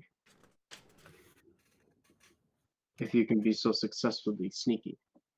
Yakila, have you by any chance summoned your familiar? Yep, they're with me. Oh no, my familiar? No, I haven't. Familiar. I haven't cast that. No, why? You see, I was going to say if you had the flying familiar, we could scope out to the rest of the camp. Yeah, I could do that. Well, I think it takes an hour for you to do. It does. Damn. All right, yeah, I'm going to summon a raven and have it fly over the camp. Okay. It's also a ritual spell, so you don't have to spend a slot. I don't. No, because anything that has an R next to it is a ritual cast. You just add 10 minutes to the casting time, and it doesn't. Oh, wonderful! Thank cost you. a spell slot. Okay. So you have that for identify as well. Cool. Yeah, I see that. So, are you waiting on that first, or are you guys sending Kalik in to sneak attack? I said. Well, if Kalik goes in, I'm going in with him, and we'll be the sneaky party.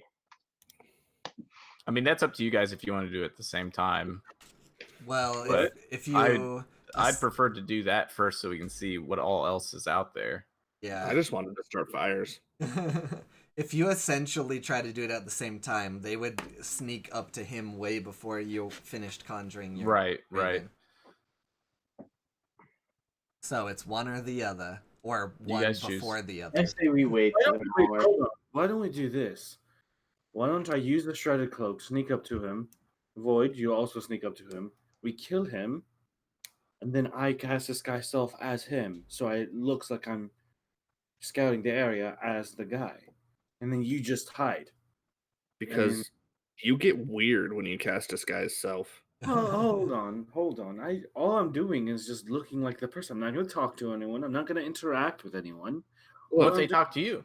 So Caleb, what happens if you turn to me and then you say I'm an intruder? I Caleb, won't do that. I Caleb, promise. my good friend, Yes, sir.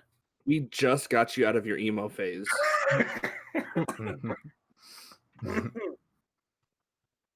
Also, take in mind, those things only take effect after I've removed the disguise self. And it's not something that happens very often. It's something that only happens with people that have a certain extreme emotion to certain things. While people are arguing about how to do this or what to do, I'm going to start summoning my familiar. Okay. So are you guys waiting for the Wait, let's raven wait. or not? We'll wait an hour and 10 minutes. Okay. Tick, So tick, tick, tick, tick, he summons a raven. The raven flies around the camp. Of course, they don't really, care about it. They don't. Pay no mind. It's just a raven. So, all right, I get to reset. Oh no, that's not what I want. Oh, okay, I remember how you do this. There we go. All right, there you go. You see the full camp. You see everybody in it. Hey, I pull stream back up. There we go. Okay, interesting. So what you also see is they're kind of sleepy, but no one's really sleeping. These two guys to the right are kind of around the fire. Let's go ahead, since you guys went at night, let's go ahead and move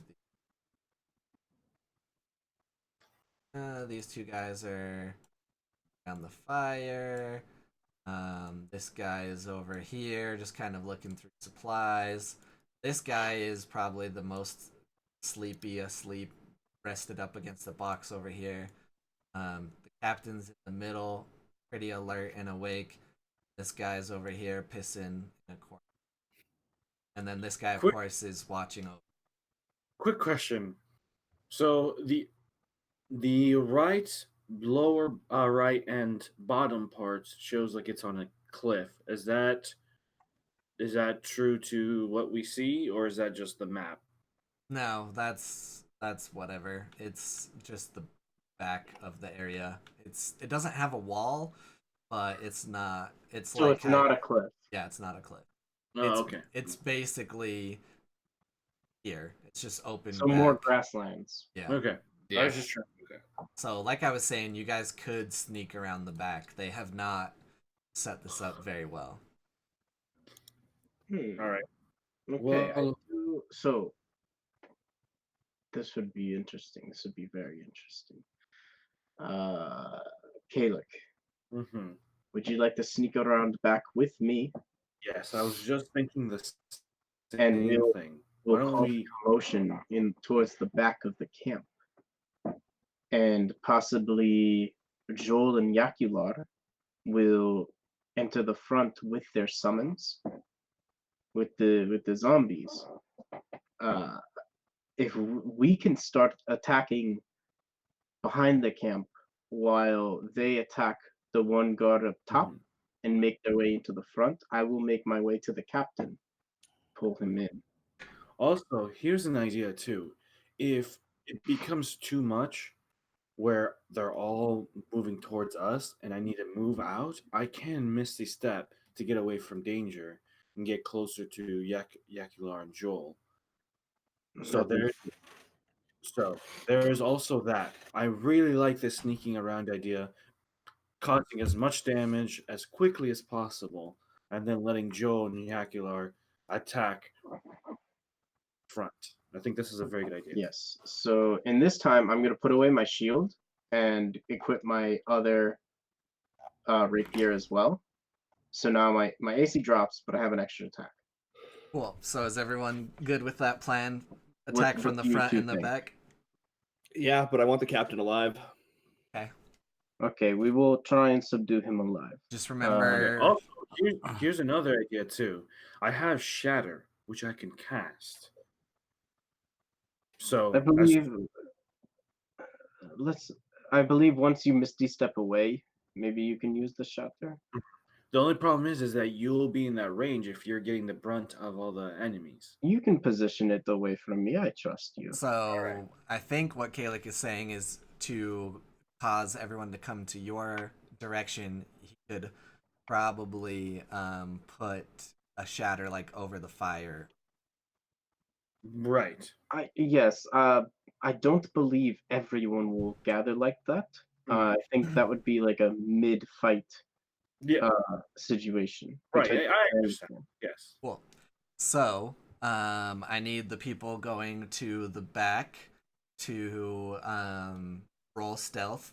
Kalik automatically succeeds. Boyd can Wait, roll hold on. with advantage. Let me. So Use before. the blessing of the trickster. Yep. On me? Yes. Hell yeah. Was that disadvantage, right? Yep, it gives you advantage on dexterity stealth checks for 1 hour. All right. So I got 15 on my first one. And a 12 on my second one. So 15 plus 11. Yeah, you're so fine. 26. You're fine. So, remember that if you're wanting to keep the captain alive, you can do non-lethal blows. You just got to make sure you establish it, or you accidentally might kill someone. Yep. So So what I'm thinking, to finish our plan, I want to come in, and Kaylik's gonna come in, and I'm gonna go get the guy on the top side, north side of the fire, and he'll get the south side of the fire. Right here. Yeah, on this side. So like it doesn't matter which one, I guess. You know, north or south. We just choose one target. Press and hold the left button on your mouse. Yeah. Oh, That's for Kaylik. okay. okay. All right, you guys got your plan? Let's do it. Okay, Yes. cool. So, the rest of the group waits at the front. Do you guys? Oh, what I tell them, Yakular can either watch from above, or once they hear the screaming, they can start their attack. Everyone should turn to the back of the camp. That should be your indication to attack. That'll work. Cool. So you guys sneak up. You sneak right behind these tents. You see the two guys on the fire, and you have a attack of opportunity. What attacks are each of you doing? So, Do you have an idea? so the thing I was thinking about was either oh, never mind. I don't need to be next to them to do that. I was thinking either chill touch. I thought I had to actually physically touch them to do that, but I don't. Nope. That's a 100 huge fucking 120 range. foot range. Yeah. So, what I'm thinking, well, so Void, are you gonna go? Would you want to hit the one on top or the one on bottom? Oh, what I think I'm going to take my first 2 strikes and see if I take away that one, and then if we have any damage left over, I'll attack the one that's still alive. I'll attack whatever is alive still. Okay. So how about this? You get the one on top. I will focus on the one at the bottom. Indeed. Okay. So this is my plan. I'm going to use chill touch and cast on him. As soon as he starts getting an effect, you go in there and you do your thing, bud. Okay. So I'm gonna creep up as he casts his spell. All right. So, cast your chill touch. Do they have to make a save, or what kind of spell is it? It's a hit. On a One. hit, Yeah, that's it an would take attack. 1d8 necrotic damage, and they Okay. cannot regain their points. So, All right. Go ahead. Yours only does 1d8? No, it's No, it's two. 2d8. Yes. I was gonna say, yeah, mine says 2. I thought I heard you say 1. no, it's 2d8. Okay, so then, Roll to hit. all right, cool. Remember, it's +8 to hit. Put it in. Plus the +8. Here we go. All right. Ah, That's 17 plus 8. All right. It's a hit. Roll your damage. All right. And then, is there any? Do I add anything? Oh, okay. There, I do not add anything to that. It's just 2d8. Here we go. And that's 10 points of damage. All right. So you do 10 points of damage to the guy on the north of no, he's the. going to the south. Oh, the South. south. Sorry. Yes. The south of the fire. It hits him, and he's taking necrotic damage, and he yells, "Ah!" And then at the same time, Boyd rolls in to attack the guy on the north. Go ahead and do your attack. Yep. I got a 15 on the first attack. That hits. All right. So I'll roll my damage. I'm missing a dice. Where is that shit? Here it is. All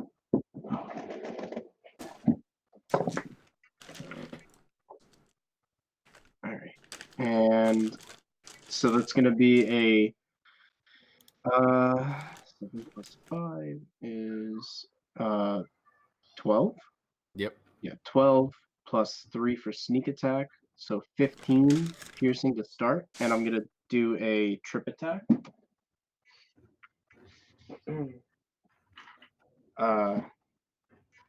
So I'm going to use a superiority to make it a trip attack. Okay. And he needs to do strength saving throw DC 16. All right. Do, do, do. Oh, took my cursor out. Plus. Remember, saving throw.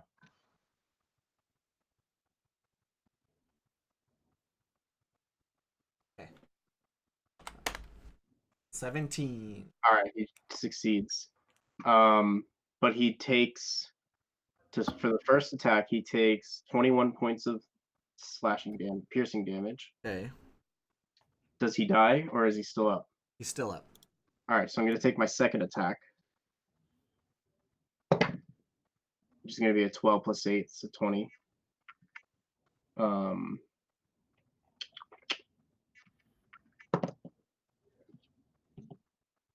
And I'll try and do another. Actually, no, I won't do a triple attack for now. But that's going to be 11 points of piercing damage. All right. Does he die this time? Nope. All right, so I'm going to take my next weapon attack. This guy is just basically in shock right now as you're cutting him up and trying to trip him, and he's trying to gain his footing and grab his weapon and trying to get ready to attack you back. And I am. So hold on. Don't answer this. This is going to be 5 plus 8 is what, 13? Yes. I'm going to use one more superiority dice for a precision attack to increase it. So that increases it by 2. So that's 15 to hit. Hits. All right. One more thing of damage.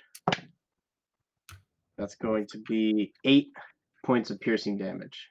All right. You're cutting this guy up good. He's turning into Swiss cheese, but he ain't dead yet. Nope. Ain't dead yet. Slash. So, Damn, that really blows. So, you guys get your attack of opportunity out of the way. The one guy did yell out, and the other guy's tussling, scuffling sounds. So each of them are gonna see if they you. So the one at the far end, of course, does not hear you. The guard that is falling asleep does not hear you. The guy taking a piss starts to finish up. He starts to hear something, but he kind of doesn't know where to go yet. And then the captain, captain hears you, and he turns this way and yells out, "Hey, who goes there?" and starts to run this way. And now, I need you two and these three to roll for initiative. Okay. And the other, so they didn't really see anyone turn yet, right? So they're not joining in? Nope, one's half asleep, one was busy pissing, and the other's too far away or deaf, I guess. All right. Quick question: didn't we have like little icons? We don't have very many tokens, and tokens are actually annoying, I found out. No worries. I can grab them, though. No, that's fine. Hold on. Yeah, I got some right. Hey, this is Void. See this little That square? That's Void. Actually, Void's blue, so let's... Dabu dee dabu die. See, what I don't get about this is why I can't make the token fit in one square.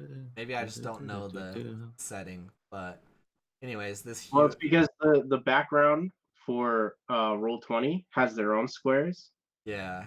and the battle maps you Ah, place, they might have their own grid. So you're trying to fit characters in Roll20 squares and not, you know what I mean? That makes sense. All right, so Is that Void? yeah. All right, Here's so you get rid of two. my little square. Here's you two. All right, here's Yakular. Hey, it looks just like me. Fuck. This is Joel. The fuck And is that? it's just It's you. it's just something with swords. And that's it. That's all that's here right now. So Why am I unable to get rid of my thing? I can't like right click it or anything. I don't know. I really need to get better at Roll20 and watch some more stuff, but then part of me is like, we're gonna get rid of it eventually. So, all right. So there you guys. You guys are all there. You guys are technically, I mean, maybe a little further back, maybe running up, but let me roll initiative for these three real quick, and then we'll let the other two rushing in have a chance. Let's see. So, fire, fire.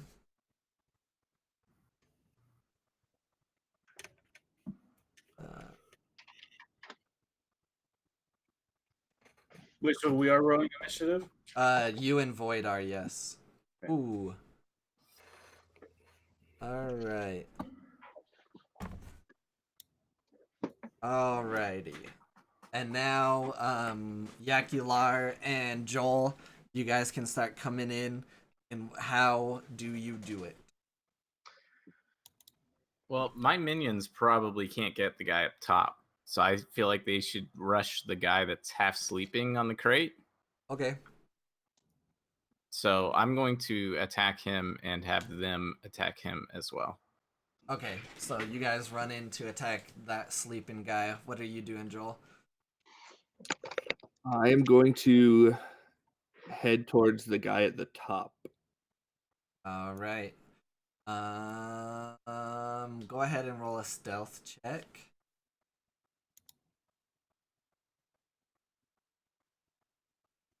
All right,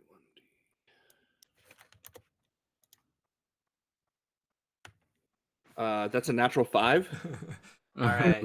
So, Yakular and his minions run in towards that guy, and you start to run to go left, and you smack bodies together with the headless zombie.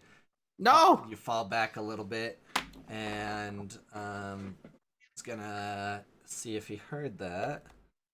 Oh my god, he heard that. He heard it, and he's active right away, so he's gonna start running down. So now, Joel, you make it to the left, basically. Yakular's here. You're heading up the stairs. Ooh. And there, that works. You're half off the stairs, but so just roll initiative, Joel, and he'll roll initiative. Pretty active. Oh, but he uses all of his preparedness and hearing and great acting to run down the stairs, and then he's not quite sure what's going on. So I could totally track their health in Roll20, but I'm doing it on paper because that's how I like to do stuff. So I rolled a 20 for All initiative. right. All right. Cool.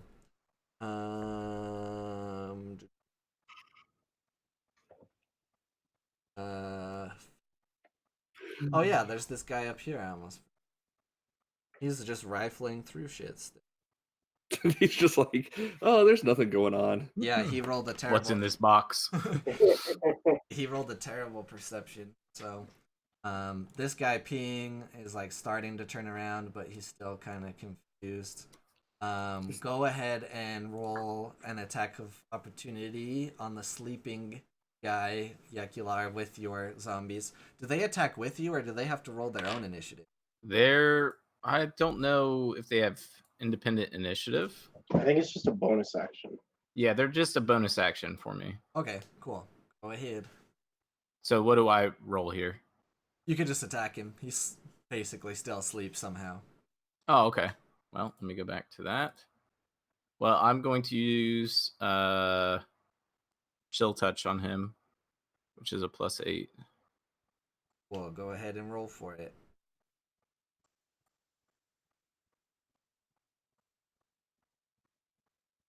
All right, you hit. Go Okay. damage. So 2d8s. 14 damage. Ooh. All right. So he definitely starts to wake up now. And he doesn't know what's going on. He's scrambling, trying to get up. And you can use a bonus action to have your whatever whack him, whatever they do. So I have 2 zombies and 1 skeleton. Let's see how I attack with these. All 3 of them slam him. Oh, I think they all get their own initiative. Do they? That would make Believe sense. so. It's I don't see anything about it when I'm reading it here. well, it doesn't say because it says on as a bonus action you command them and you decide what action the creature will take when it will move during its next turn, or you can issue a general command. Okay. So it says that it takes a turn. Yeah. It doesn't say So that I it does should it on roll your initiative turn. for each of them. Not yet, but when we get to that. So they each can wallop on him real quick. So they wall up real quick. Okay. Let's see here. So I just rolled a hit for them. I'm trying to see. Do they get any kind of modifiers and shit, or do I not worry about that? Yeah, they should. Yeah, it depends on what each So of if them you look has. at action, Yeah. zombie gets a +3 to hit. Yeah. So it's So a it'd be d20 +3. Okay, well, I'll have my 2 zombies attack first and then the skeleton, so I'll do d20 +3.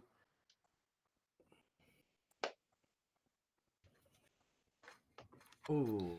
Ooh, attaboy zombie! The first one crits. So let's see here. Sorry, I'm still learning all of this. So it's 1d6 +1 of bludgeoning damage. That's what Yeah. it does? Okay. Yeah. And then you just do it ×2. We ever decide? Well, you can just double it after because it's probably easier than typing it. Yeah, I would just roll Yeah. it and then we can double it. Yeah. Yeah. So he does. Oh, So he does 12 + 1, so 13 damage. Nice. This Holy sleeping shit. guy's really getting a whacking. And that was Wallop. just one zombie. All right, next zombie, go ahead. Necromancy is wild. Ah, he missed, didn't he? Yes. So then skeleton last. So he has a short sword, +4 to hit, All right, that hits. and he does 1d6 +2.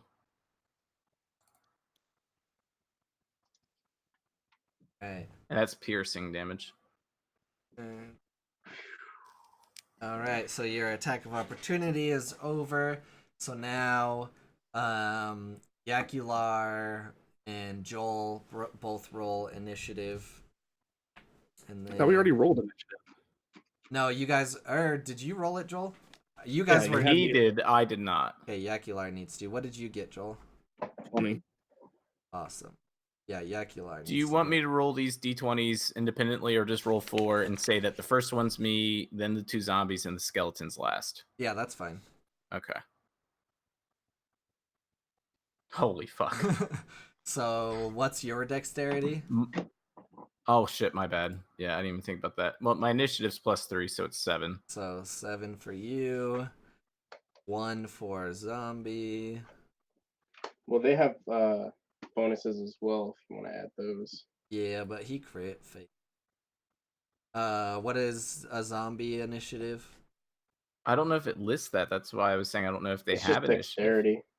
Oh, it is their dex? Yeah. Oh, -2. They're slow.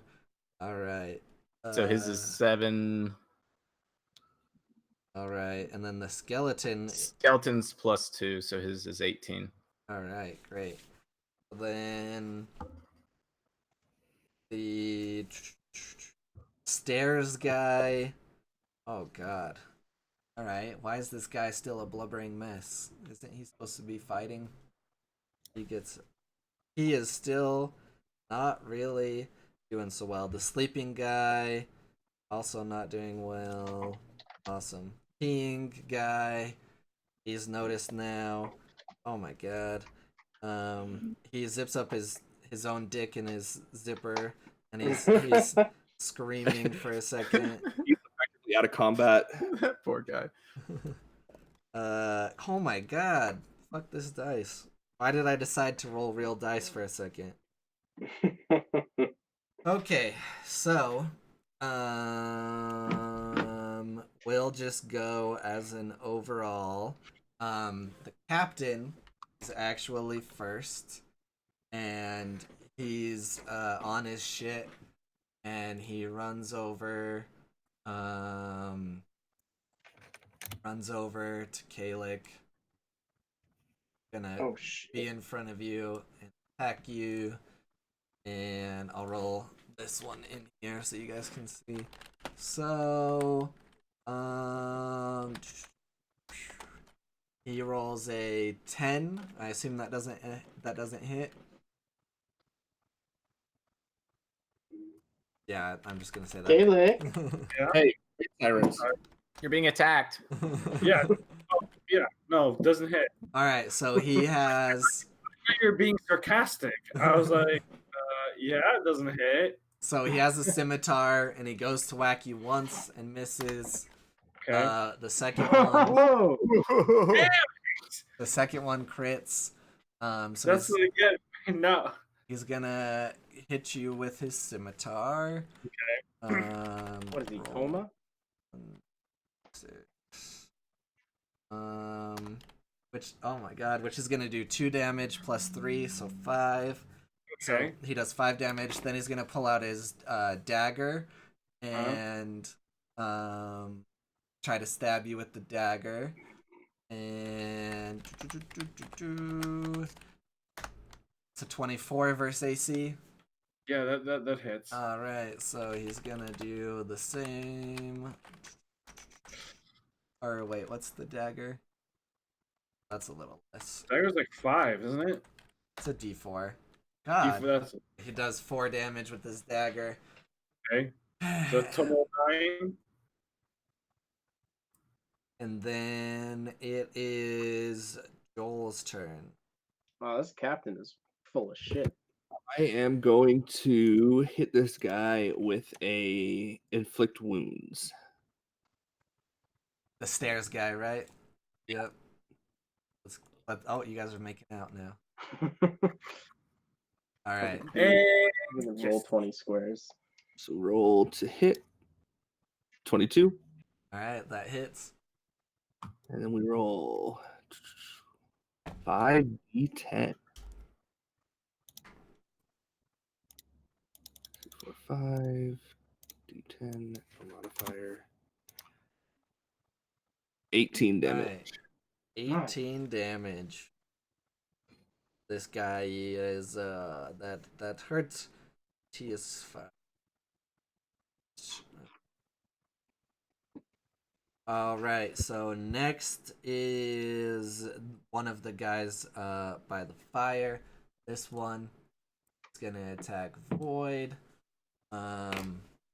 He has a scimitar as well. 11 to AC. That does not hit, All right. you filthy vermin. He misses, and that means it is Kalik's turn. So now, I had a plan, but the fact that the captain's all up in my grill is really throwing it off. So what I'm going to... Okay, is it bonus action? Okay. I am going to, as a bonus action, I'm going to cast Misty Step, and I'm going to come. Oh, that's the wrong button. How do I do the pinging thing? There we go. Right there. If that's too far away, I don't know. I don't know. I'm not sure the square via distance. I don't know how. Okay, so Misty Step. Can you read the description for me real quick? I can teleport to 30 feet. I just don't know if that is I don't know what you're considering 5 feet.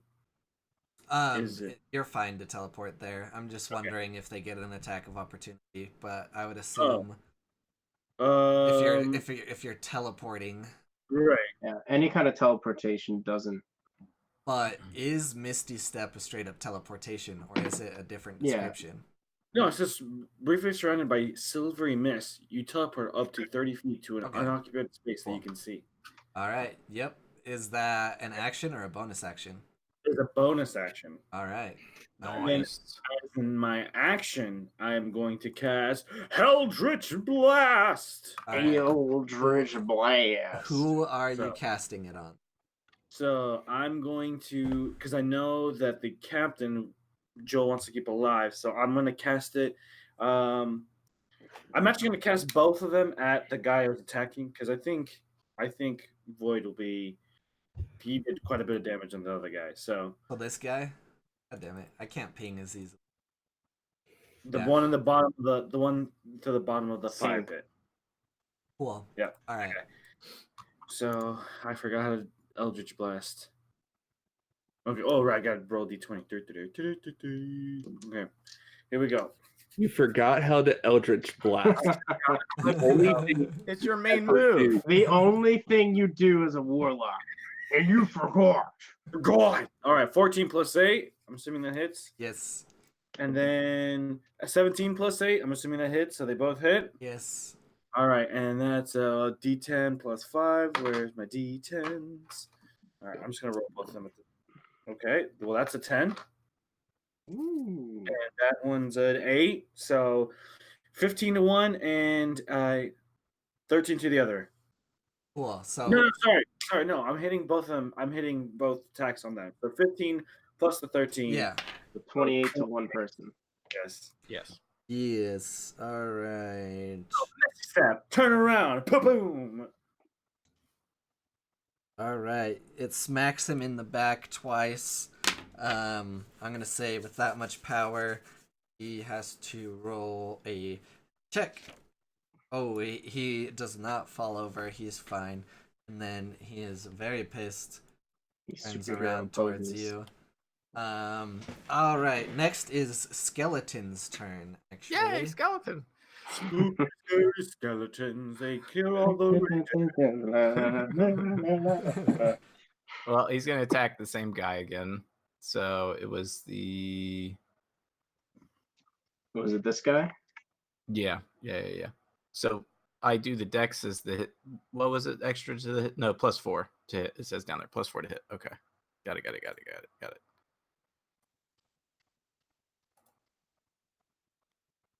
Yep, that hits. Oh, he hits. He hits more than the wizard himself.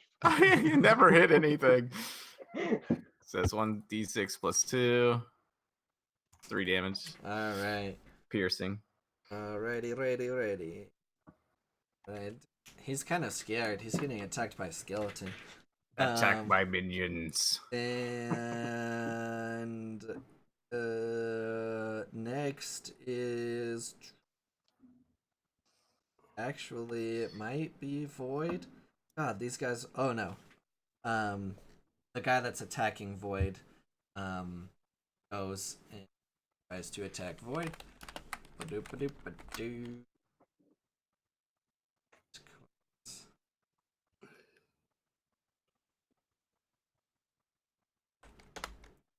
Oh, he rolls an 8. Yo, he was close. So now it is Void's turn. All right. So what I want to do is I want to take a step to like the southward, so that all three of these guys are in range, and I want to take an attack against each of these guys. So Spin to one win. one Spin to attack win. each. So like you're getting Technically, kind of like a spin to win, but it's like a ching ching ching, or like ching ching cha. so you're getting closer to them. Yeah. All right. As long as I still stay in range. But if I have to hit one and then move, I'll do that. That's fine. We'll allow it for Yeah. Void. And if they want to take an attack of opportunity, they can. I don't really care. Which one are you starting with? I'll start with the top going towards the bottom, to the captain last. Okay. Go ahead. So with him, I got a 19 plus 8. I'll That just roll hits. their damage first. No sneak attack on any of this, right? Because I'm just surrounded by them. Yeah, you don't have anyone. Yep. So he takes 9 points of piercing damage. Now I'm Okay. gonna move on to the one south of the fire, not the captain. Yep, Well, it's an 8 plus 8, 16. that hits. Still hits. That's 13 points of piercing damage. Nice. And then for my offhand hit, that's 13. But get to use another superiority die. How many do you have left after that? After this, it's just one left. Right. So this is going to be a precision attack. That's plus 8. So 13 plus 8 is 21. Yep, that hits. 22? I don't remember. But okay, that hits. So he's going to take, let's see, 7 points of piercing damage. Alrighty. And that is the end of your turn? Yep, and now I'm in with the captain, pretty much. Alright. You're very lengthy. I'm Check. I'm just gonna smirk at him. It's like, you're all trapped here with me now. Come So, at me. It's the sleeping guy's turn. He's gotten up. He's going to attack Yakular. And he... Oh, I almost did that wrong. Oh, the skeletons hit you more than me. I mean, Yakular looks like he's taking a nap on the screen anyway. Kind of. Or headstand. Who knows? It's a 14 versus AC. That hits. Alright, so he just does a little bit of damage. 1d6 plus 3. 6 damage. Okay. And that is his turn. And then man, I got so many numbers going around here. Yakular, it is your turn. Yay. All right. Let me switch back to spells then. Let's see. Why, you're gonna miss anyway. Well, we don't know that. Hmm. I'm going to cast Toll of the Dead, which is a 16 wisdom. What is that, a saving throw? Mm-hmm. So he has to roll 16 to resist, right? Alright. 13. Okay, so since he's hurt, he takes 2 d12s of necrotic. Alright, roll for the fences. 18. Alright, Nice. he is very hurting. What does Toll of the Dead do to him exactly? You point at one creature you see within range. The sound of the bell fills the air around it for a moment. They must succeed a wisdom saving throw. If they're missing any hit points, then I do the d12s instead. That's it. It's just that. So it's like a necrotic bell. Yeah, it's just necrotic flat damage. Yeah, nothing extra. Cool. Yeah, he raises his free hand up to his head and is like, "Ah." And next is your zombie. One of my zombies. Yeah. Let's see. We'll say this is the I named them. They're Skeleton Noble, Zombie Guard, and Zombie Headless. So +3 to hit. Let's see. Oh, he misses. Fucking douche. All right. So next is the guy on the stairs. He's gonna try to attack Joel. 1d20 5. 18 versus AC. So he's gonna hit you with his scimitar. Do 4 damage. And then the guy that's rummaging through the boxes is finally Rummaging through the boxes. he's finally awake. There's nothing in here. What the fuck's going on? He runs to the back of Yakular. Gonna try to stab you in the back. Ah! Does he get advantage? No.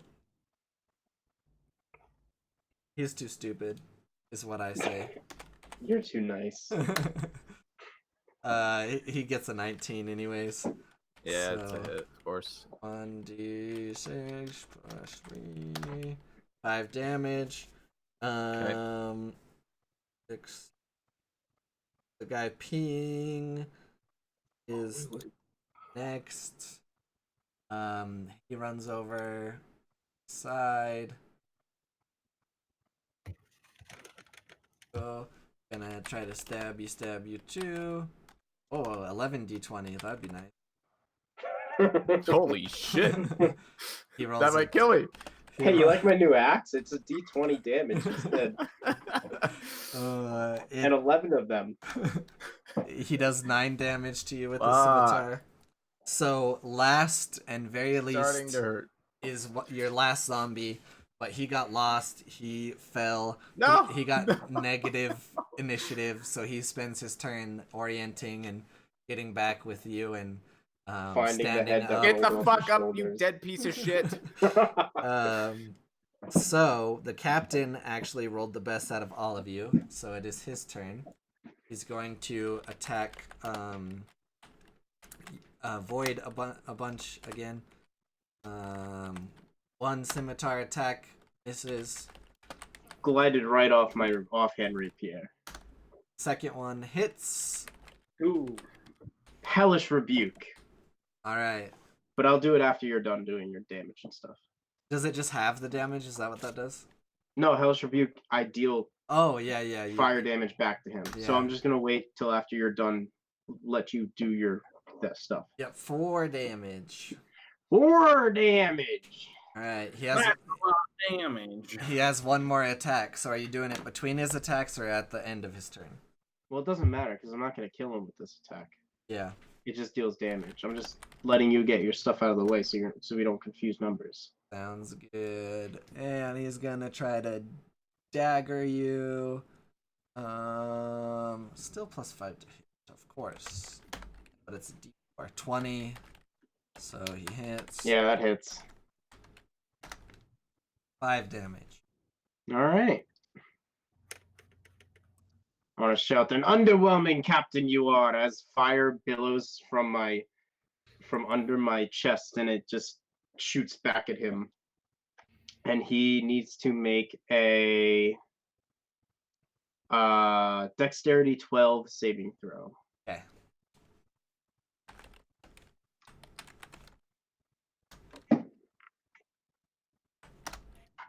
Ooh, he crit failed. Nice. Alright, roll your damage. Okay.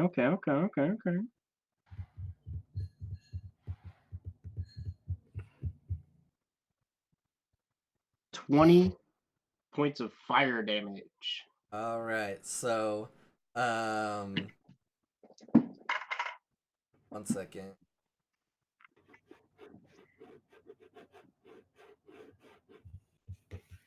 Guys took longer than I thought. Devising your plan to just fight some bandits. You let out your hellish rebuke and it actually like does all the damage to him and sends him skittering back. He's now fallen onto his knees. And that was his turn. And now it's Joel's turn. All right. So, what I want to do is I want to move to like this space right here. If it'll ping, come on. Like Yeah, this make sure space you're on like, the pointer. Yeah. Alright, right cool. here. And I want to cast Spirit Guardians.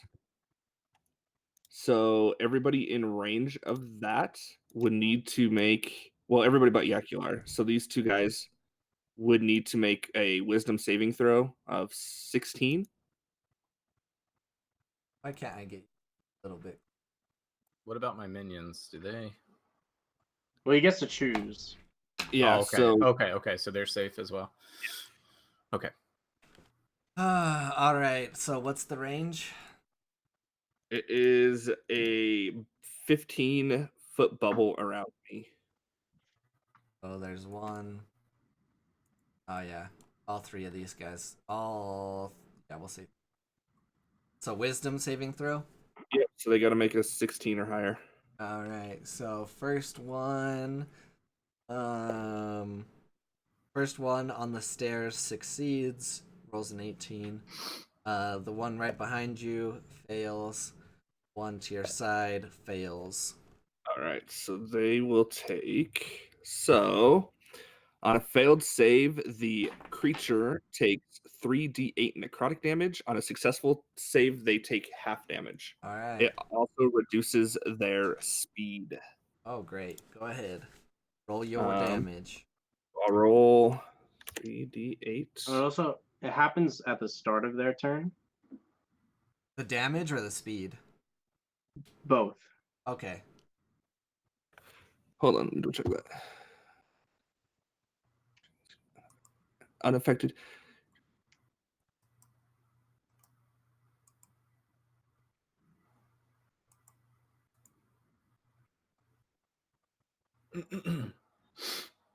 Yeah, so the damage, but the speed, this says it should affect it when it is cast, isn't it?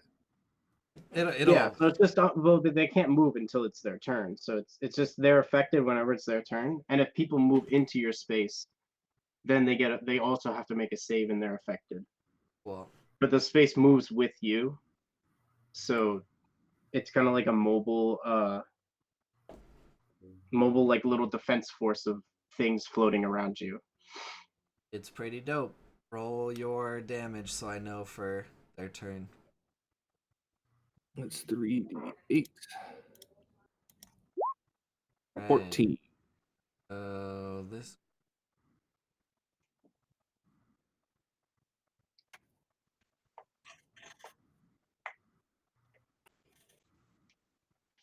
This was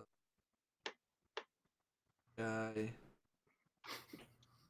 Sleeping guy, peeing guy, Yep. rummaging guy. Yep. Guy. All right. Cool. So that'll happen on their turn. Anything else on your turn, Joel? So basically, they take a spectral form, and I want all of them to look like their mothers. All right. What if their mom's hot though? I talked to you about your raiding hobby. Why couldn't you be a doctor like your brother? No, one Had of to them be could a be a raider male. and kill other people, huh? All right. So it's this fire guy's turn. He's gonna get a little closer and wacky whack with the scimitar. Ba-dee-ba-dee-ba-doo. Whackety whack, whackety whack. Oh, he crit fails. He throws his scimitar past Void's head. Great. And oh, yep. No, that's right. Throws the scimitar past his head and hits the captain in the chest. it's Kalix's turn. All right. Sweet. Before you start your turn, do you remember how to Eldritch Blast? Yes, I do remember how to Eldritch Blast. Although He knows how to say it, that's for damn sure. That's his favorite part of the whole move. Dang it, Jackalope knows me now. Crap. Okay. So this is what I'm going to do. So there's the two guys and then the captain. Out of the two guys surrounding Void, which one looks the most roughest? Like roughest. He's looking not like he's gonna keel over. Both of them besides the captain look pretty bad. Okay. I am going to. Okay. I'm going to Eldritch Blast the one that it looks like. So there's the top one, the one in front of him, and the captain at the bottom, the one in the middle. I'm Okay. going to Eldritch Blast him once more. Okay. Here we go. That's 13 plus 8. Assuming that hits. Yes. Okay. And second one, that is 3 plus 8. I'm assuming that misses. Yes. Okay. So that's one hit. And that is a 10 plus the 5. That's a 15. All right. You blast him to death. So it shoots through his chest. Wait, can I flavor this real quick? Of course. Okay, can I flavor? Oh, actually, and this reminds me because I killed him, I get temporary hit points. I don't remember how much. I'll have to look at that in a bit. But can I flavor it so the force is so much that he like essentially gets pushed into one of Void's rapiers? If roll a d20, Void. 10. So you try, but the body just smacks into Void and goes like right past his rapier, and Void just kind of like hugs him a little bit as he falls to the ground I dead. just kind of like push it off me. All right, cool. Yeah. Just like it's okay. Sleep. Death embrace. I'm all for it. Sounds good. And then for movement, actually, hold on. For my bonus action, I'm going to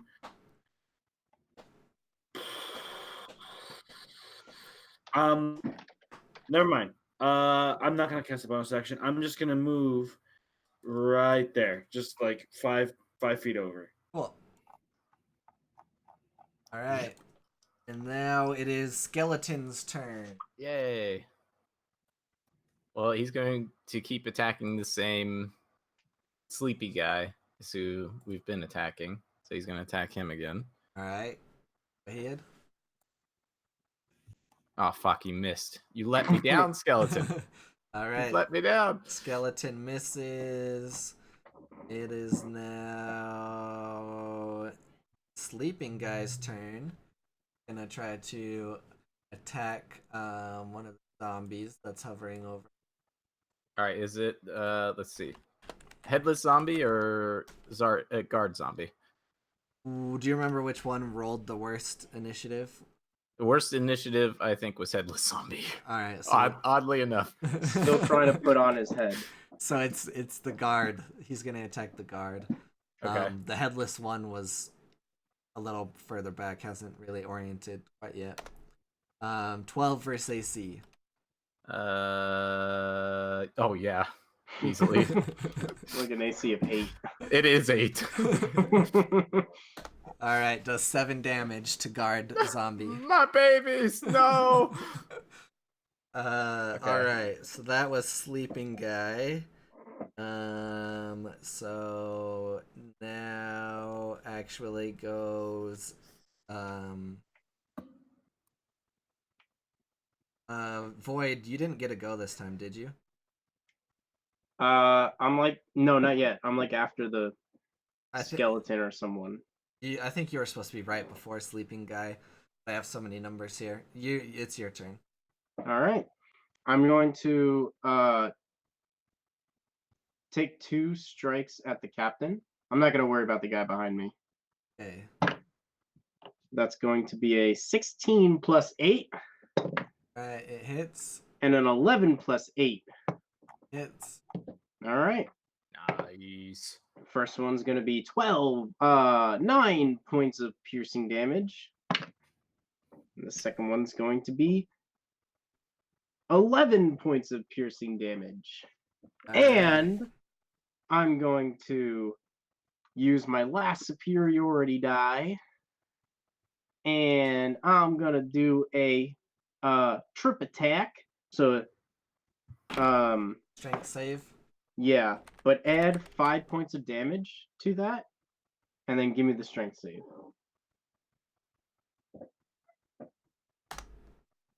17. That's like the same number that the last one rolled. Yeah, he succeeds. But he gets 5 extra points of damage. Aha, you may have succeeded, but the 5 points of damage. All right. And then I'm gonna. How's he looking? He is bloodied. He's bloodied. I'll take one more attack. It's going to be 18. It hits. That's going to be 8 points of piercing damage. All right, he's looking pretty terrible, but he's still standing up. All right. And now it is zombie's turn. The guard zombie. Okay. So +3. Please hit. Fuck. This is. Why does everything I roll miss? So now it's the guy's turn on the stairs. He takes his damage. He should only take 7 because he saved. Yeah. He's still fine. But he kind of like moves. Or did sleeping guard take that damage? On his turn? Yes, he actually died. So sleeping guy dies automatically. Let's see here. And their movement. Okay, yeah. So then now it is the stairs guy. He's gonna try to attack Joel. 1d12 plus 5. 21 versus AC. That hits. Plus 7 damage with his scimitar. And then it is the rummaging guy. Wasn't affected. It was these 3. Gonna attack Yakular. Shit, where do I fall in this rotation? Damn, I rolled low. Yeah, you did. Fuck. Didn't you already just go? No, I had a skeleton and a zombie go, but I haven't gone personally. There's so many people in this fight. Yakular rolled a Oh, fuck. 7. Yeah, it's Yakular's turn now. And this guy fell to the ground behind you. He's too busy worrying about his penis. They fucking zipped up. Hold my dick. Yeah, it's your turn, Yakular. Okay. Let's see here. Back to spells. On the guy that fell, he doesn't get any kind of disadvantage or anything. That just fucks up his attack, right? You get advantage on him. Well, what if it's one with a saving throw? It's like a dex. They get disadvantage or something. Yeah, it Well, depends on this what. this one's wisdom, so it wouldn't affect that. No.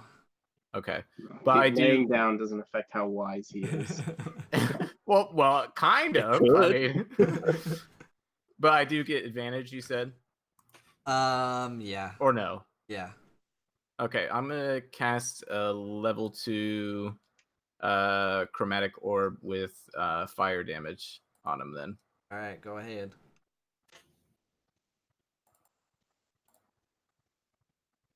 He hit. You can roll it. You can roll again to see if you crit. Just in case I crit. No. Alright. That was wishful thinking. You just wasted another good roll. What the hell? I know. All right, right. so it's 4d8s. And he has to do a wisdom saving throw or no? No, not on this. Because I was thinking about my bells one again, but if it Okay. wasn't going to do anything extra. This one's just damage. Well, 25 all right. fire damage. He hasn't been hit yet, but that really hurt. And it's his turn. No, he did his turn. It's. I got That was rummaging guy. Yeah, right? rummaging guys who fell. Yeah. Peeing guy didn't fail, but he's gonna fail. Takes his damage. Still up. Tries to attack you. 13 versus AC. If it matches it, that's a hit. Because mine's 13. Yeah. Okay, so it's a matches hit. Plus 3. 7 damage. And then Ooh. now is your headless zombie's turn, and he can actually attack. Okay. Which of the two is more hurt or looks a little bit more effed up? Or I guess he's probably closer to peeing guy because they were all up on box guy. Yeah, so sleeping guy is dead. So peeing guy and the other guy, they're pretty equal. Okay. So, well, it's going to be peeing guy because I assume he's closer. Yeah, he's a little closer. Okay. 1d20 plus 3. 15? Yeah, that hits. Yay! Wonderful. All right, so it's 1d6 plus 1 of bludgeoning. Hey, attaboy! Nice. All right. Okay. Now it should be the top of the round, which means it's the captain's turn. She's gonna try to attack Void again. Roll. Why am I typing it so bad?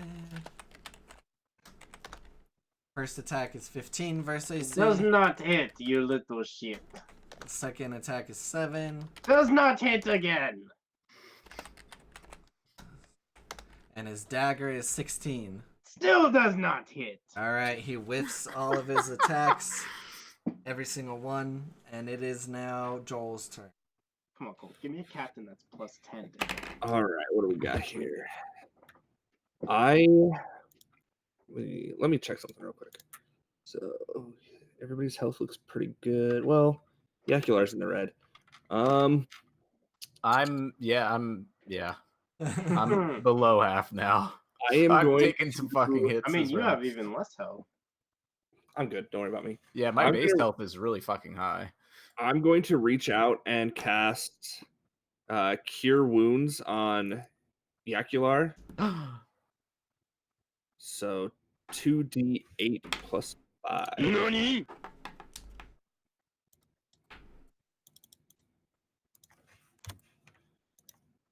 He gets 16 back. I literally Ooh. okay. I'm not even gonna.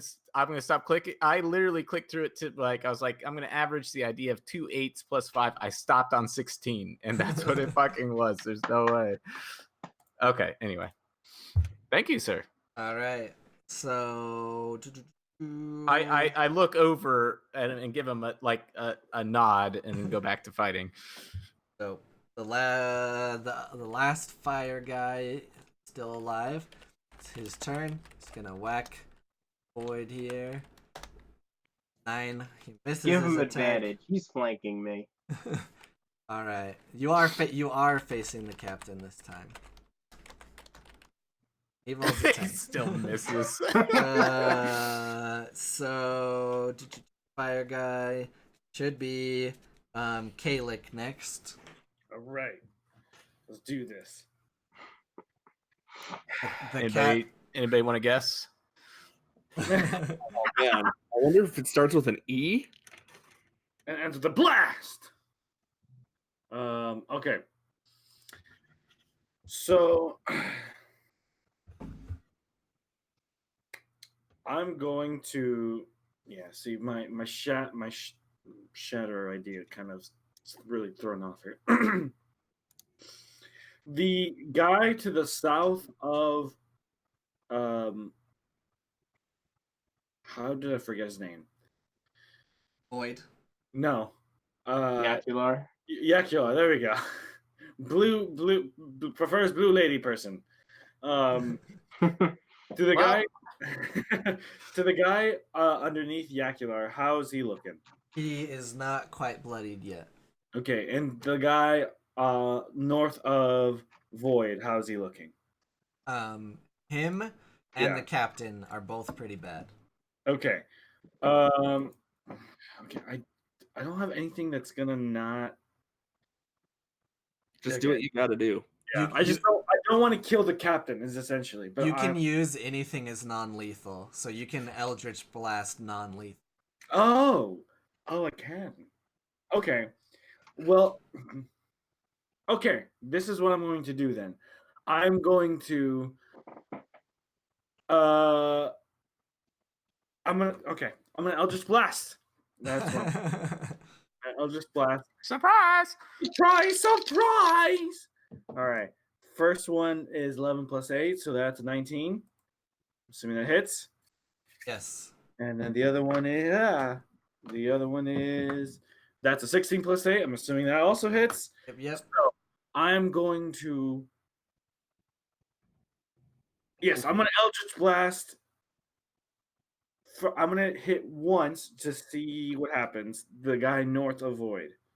Okay. Okay. That's going to be that's 4. That's 9 points of damage. So the guy that's not the captain dies right out. I'm like dual wheel, like 2-gun style, except with Eldritch Blast, Iron Man style, boom, and I'm gonna shoot the guy south of Yakular and hit him with that.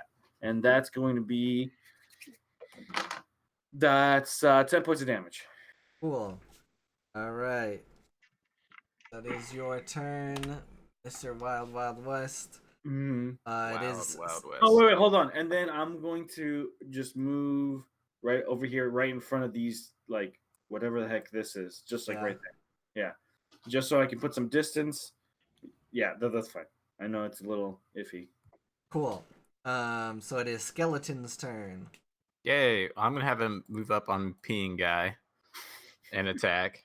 Peeing guy and headless guy.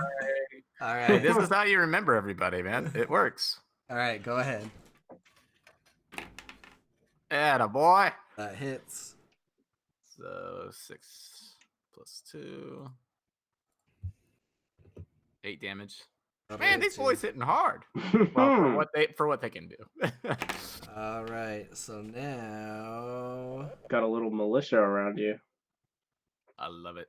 dealing out short sword and slammy slam damage. Wait, was peeing guy in? Oh wait, it's not his turn yet. Never mind. it's Void's turn.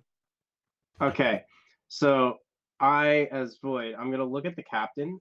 I'm just gonna sit down, little pup, and I'm gonna drop my rapiers, pull out my longbow, and I'm gonna shoot at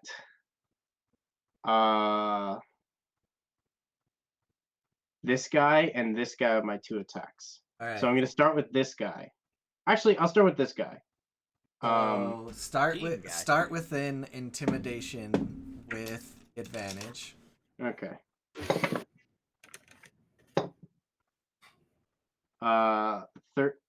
Wait, do I have +1? 14. Yeah, so the captain sits down. He's All right. basically about to bleed out. He just sits down. Then go Great. ahead and do your attacks. Weak. All right. So the You are first weak. attack is a sneak attack because he's with Yakular. Is Cole? Yeah, sure. Okay, cool. So that's a 17 plus 8. And that's gonna hit. So that's going to be that's only 8 points of piercing damage. Okay. And I'll attack the same guy again. Why not? Okay. That's gonna be 12 plus 8. Hits. That's going to be 9 points of piercing damage. Is the guy dead yet? Nope. All right, action surge. You take another 2 attacks. Ooh, that's 6 plus 8 is what? 14. Does not That's a hit. miss. Does not hit. I don't have any more superiority dice. All right, one more attack. 11 plus 8. That hits. All right. That's gonna be 6 points of piercing damage. All right.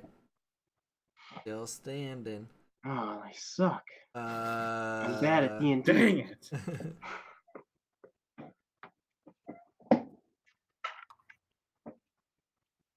So it is Yakular's turn.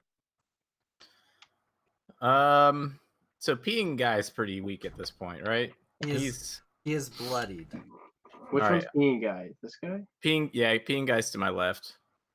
Who just I'm took going to 3 arrows to the use chest. chill touch on him, Okay. which is plus 8. 19. Yep. Okay, and that's 2d8s of damage. 6. All right. It's the end of your turn.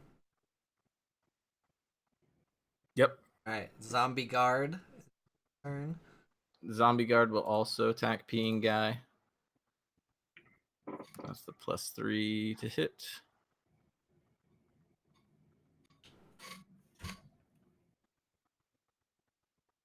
Oh shit. Misses. Now Who would have thunk? it is stairs guy. Gonna attack. Make the wisdom saving throw. Ooh, yeah, it's every time, huh? Yep. Yeah, because he has to move to attack you.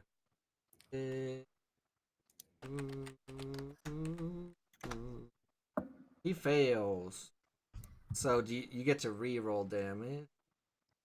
7. He had it pulled up ready just to hit click on it. All right. I'm waiting for this motherfucker to fail. He's pretty hurt, but he still gets a turn. So he's gonna attack, and he crit That's a fails. miss. He falls down the stairs and is at your feet. Now it is rummaging guy. He is not affected. He is not. The only other guy is peeing guy was affected. Yeah, and he'll have to do it again here soon.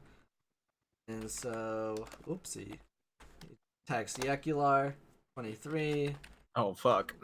1d6 plus 3. Does 4 damage. What a son of a bitch. Now it is peeing guy. He has to roll a wisdom. 1 plus 2. He fails. So roll your damage. 18. He's gonna fucking die. Ooh, he's still holding on. What? Okay. Which guy was this? Was this guy? Peeing guy. Damn, he's This bashed by his mom. Arrows to the chest, wounds inflicted. So This guy's the real boss. Yeah, seriously. Fuck the captain. He doesn't do shit. You messed up the captain. He's gonna ping guy. Gonna try to attack Yakular. Hits. Ow. Plus 3. 4 damage. And Okay. now, bottom of the round, it is Headless Zombie's turn. Yay! Headless zombie. He's attacking peeing guy. Alright. Come on, headless zombie. They hit him. No eyes, and he hits better than me.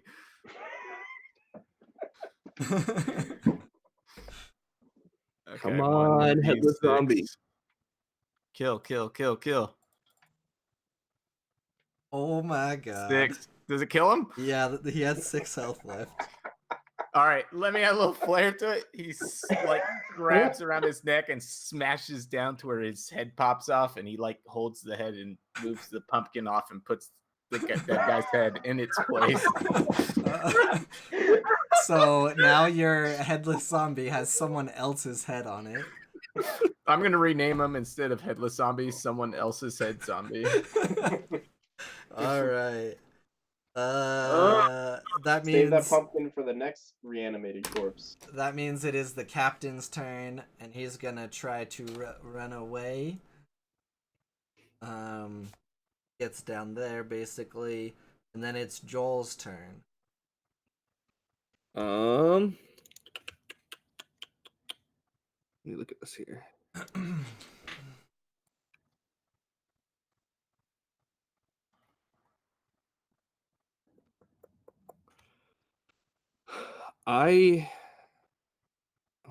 Where is hold person? I thought I had it on here. What's the distance on hold person? You're fine. You're close. Unless you're trying to hold him. 60 feet. He's 60 feet away. 60. No, he moved 30, so it's at least 65, 70. All right. Close, but not quite. I am going to move. Let's see, I'm here. I want to move to like right here. All right. Are you gonna use your turn to disengage, or Yeah, which way are you facing? towards the guy running away. All right. That would make it that guy dead. That would make it Kalik's turn. All right. I'm still getting over the fact that the whole taking off his head and putting the head, that's just great. That is just absolute gold right there. Okay. So the captain is not fighting. So it's just this guy, and this guy. Yep. So Peeing guy's dead. Peeing guy's dead, so it's stare guy and rummaging guy. This are the guy's only dead. two left. okay. Oh, Peen guy's dead. Yeah. Yeah, Yep. Peeing guy died. That's whose head's on the zombie now. Oh, okay. Sorry, I got confused. Oh, I I should thought name it Peeing guy's head zombie. that- Peeing head zombie. So then what I'm going to do is I'm going 5, 10, 15, 20, 25. All right. And, I mean, tell me if I can. I don't know if it's too far, but if I can get up to here, I don't know if that's too far of a distance. You can Misty Step again.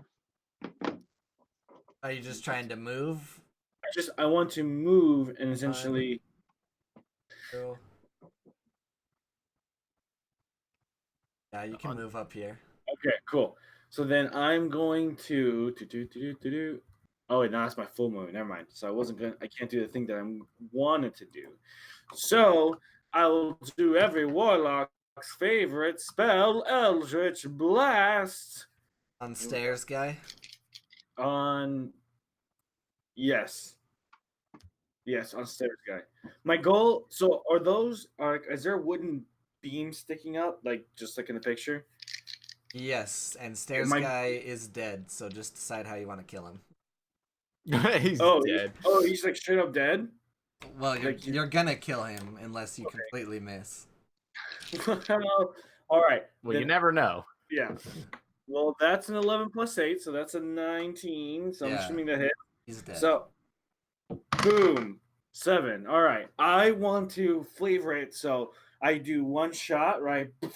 Hits him right in the chest because he's still walking down the stairs, right?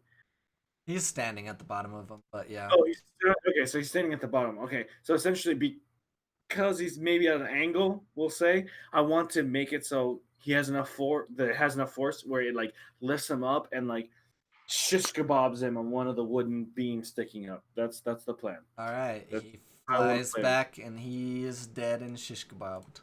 Okay, and then the other one I'm just gonna do right past Yakular and hit him, and that is 18. Hit. All right, and that is 3, so 8 points to hit, or 8 points of damage. Sorry, Cool. All right, and that's the end of your turn. that is the end of my turn. Stairs guy is now shish kebabbed guy. Shish kebab guy, shish kebabi guy. It is Skeleton's turn. Yay! Well, Skeleton's gonna move up on rummaging guy. Let's see here. 20 plus 4. 16. It's Nice. I like this skeleton, which is actually making me consider something about skeletons. What are you 6 gonna- damage. Are you gonna re-race into a skeleton? No. all right. Skeleton does some damage. This guy hasn't been hit too much. So it should be Void's turn. All right. I look at Joel. I see that he's gonna be able to get this captain. So I'm going to kind of sleek over so that I can attack this guy with my longbow. Make sure he's in my line of sight. Actually, you know what? Let me get in front. Let me get in his way. I want to get in his way so he can't attack Yakular and Joel and all of them. This guy? Yeah. Okay. Unfortunately, fucking roll 20 tiles. Look, I'm top. And since I'm now up close to him, I'm gonna take out my whip and dagger, All right. and I'm going to take 2 attacks. Actually, wait, no, I have 2 attacks, so I just take out my whip. I don't take out my dagger. Okay. And I just whoosh, whoosh, twice at him. All right. And the first one is a 9 plus 8. I think that's hits. What is that? 17? Yep. Yeah. Second one is another 9 plus 8. So 2 whip attacks. That's a 1 plus 5. That's 6. And that's 3 plus 5. That's 8. So 6 and 8. So like 12 BDSM damage. Yep. You kill him, so I kill him with the whip. you whip him straight across the throat, and he falls to the ground and. Yikes. Ta-da! They're all dead. Basically, have free movement to chase after the captain. He's basically limping along, so he doesn't really get too far. But you guys are gonna have to like double move to get to him. That's fine. I run to catch up to him. Boom! Chase. Catch him. Double move us, daddy. So he's limping. Yeah, he's very damaged. Am I behind him? Yeah, Cool. I kick him in the knee so that he falls to his face. falls down. I motion to Void to come hold him up. Okay. As I go down to hold him up, I kind of like squat and teabag him first, and then I spin around and I kind of like hook his arms and I pull him up. I'm going to give you a choice here. You can sign this contract and work for us, protecting the brothel in the town. We'll make some coin. You'll keep your life. Or, and I reach into my robes and I pull out my cane and I flick it so that it turns into the mace. Or I can bash your skull in with this and you still serve me in death. All right. Interjection. Third option. We just kill you, and I make you a captain zombie. Okay, Captain so Zombie. are you doing? It's got to be intimidation. So go ahead and roll an intimidation. We'll see.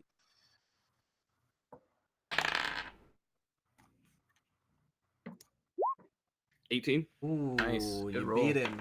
All right, he's intimidated enough that he will help serve your brothel. He also thinks about the fiery-haired woman and how much he loves her and doesn't want to leave this world, and he wants to stick around and he wants to be with her. So he is more than happy to stay and serve you and also help protect the brothel. Yacular's rather Well- disappointed. We'll go ahead Oh, and but Dracula, look at the 6 dead bodies we have lying around. I wish I could raise them all, but I can't. Yeah, these dead bodies do not disappear. They're still laying around. I just deleted them to clean up the scene. Well, I want to revisit that idea in a moment after we're done with this piece with the captain. Okay. I'm pretty much done. I got him to sign into the MLM. He now works for us. He can't harm anybody in the town because of the MLM contract that I just presented him with. So he will protect our assets basically, and he gets to keep his life for now. Yep, and he's For like, now. oh, thank you, gentlemen. My name, it is Ralph Beazlesquirt. Beazle Squirt. Please don't tell people your last name. Like, forget it. Your name from here on out is Ralph. Just Ralph. Oh, Ralph, yes, Ralph yes. the Ragged. I understand. It's a very unfortunate name, but it is a family name. Your family Yeah. sucks. You don't have we're your family now. So if anything, your new family name is Nurgle, and you're gonna go protect the town. Okay. Just one last question, real quick. Mm-hmm. I saw you perform a miracle on one of your party members. As you can see, you beat me up real good. Can I have the same miracle possibly? I will cast a level 1 Cure Wounds, so he gets 1d8 plus 5. Well.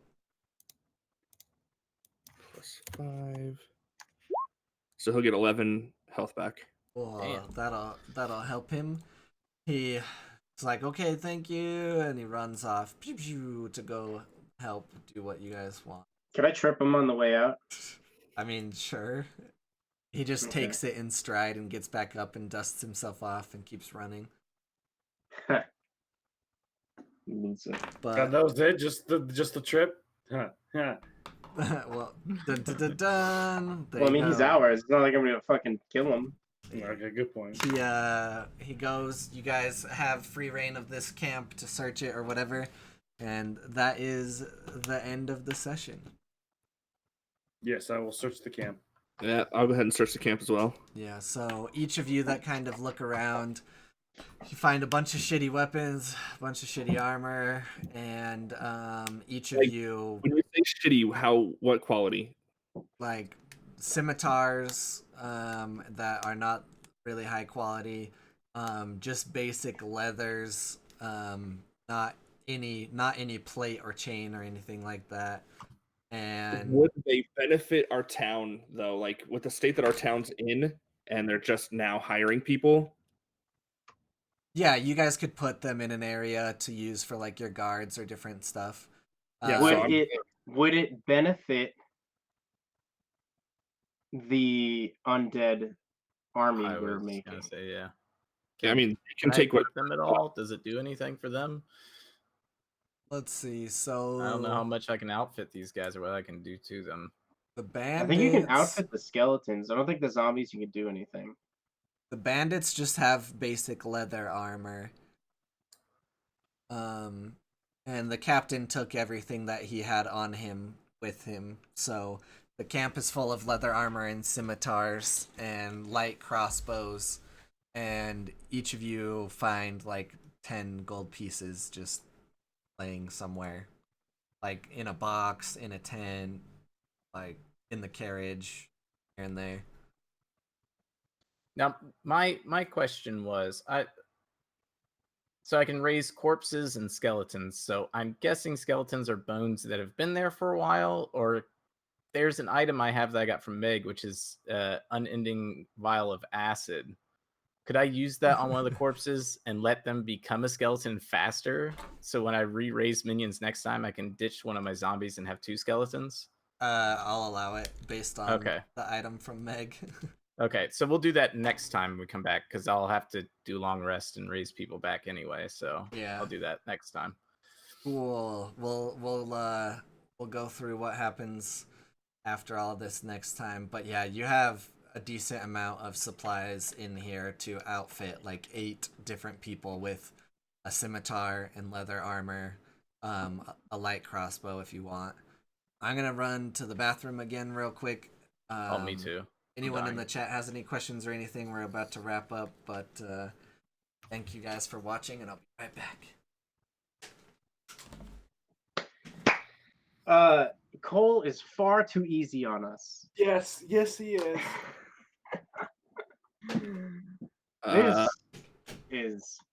We need to die more. No, so we don't have anybody playing an illusionist. We have a rogue, a warlock, a necromancer, a fighter, and a cleric. Well, Lloyd, EG, you weren't a fighter to begin with, weren't you? No, I was a fighter to start, but what I was doing was I was Eldritch Knight fighter. That's what. Yeah, so I was able to like cast spells and stuff like that, but it was very difficult to try to make it work because you need a lot of stats, and it just didn't really work out. So I revoked my arcane knowledge to become fighter, battlemaster fighter / rogue. Yeah, rogue. That's what it was. Yep. So I'm Martyr. here. To answer your question, Martyr, we make 10 gold a day. Most of that gold is going back into building the city, so that we can kind of have like our own town. We eventually will then move towards taking over Ngame, which was the first town that we spawned in. It's like that's like the poorest town with the most like dictatorship. Would we say it's like a dictatorship ruling where only like the rich are nice and wealthy and everyone else is poor? There's no middle class. We're basically just kind of like building up this town so we can take out the king. But yeah, that's what's going on. Yeah, but I make 20 gold a day right now off of my MLM. So we've got that income coming in as well.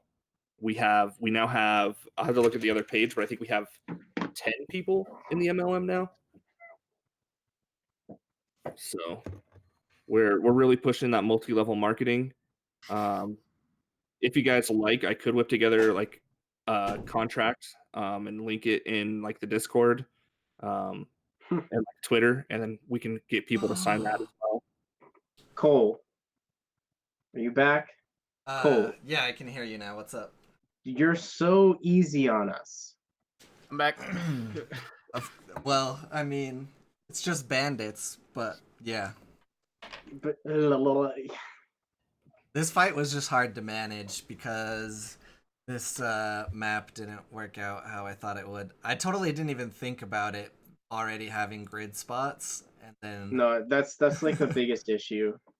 Because yeah, like you get some really good like artwork stuff for like battle maps and shit like that, but they all mostly have their own grid spots. So Yeah. like you have, and then like Roll20 has their grid spots.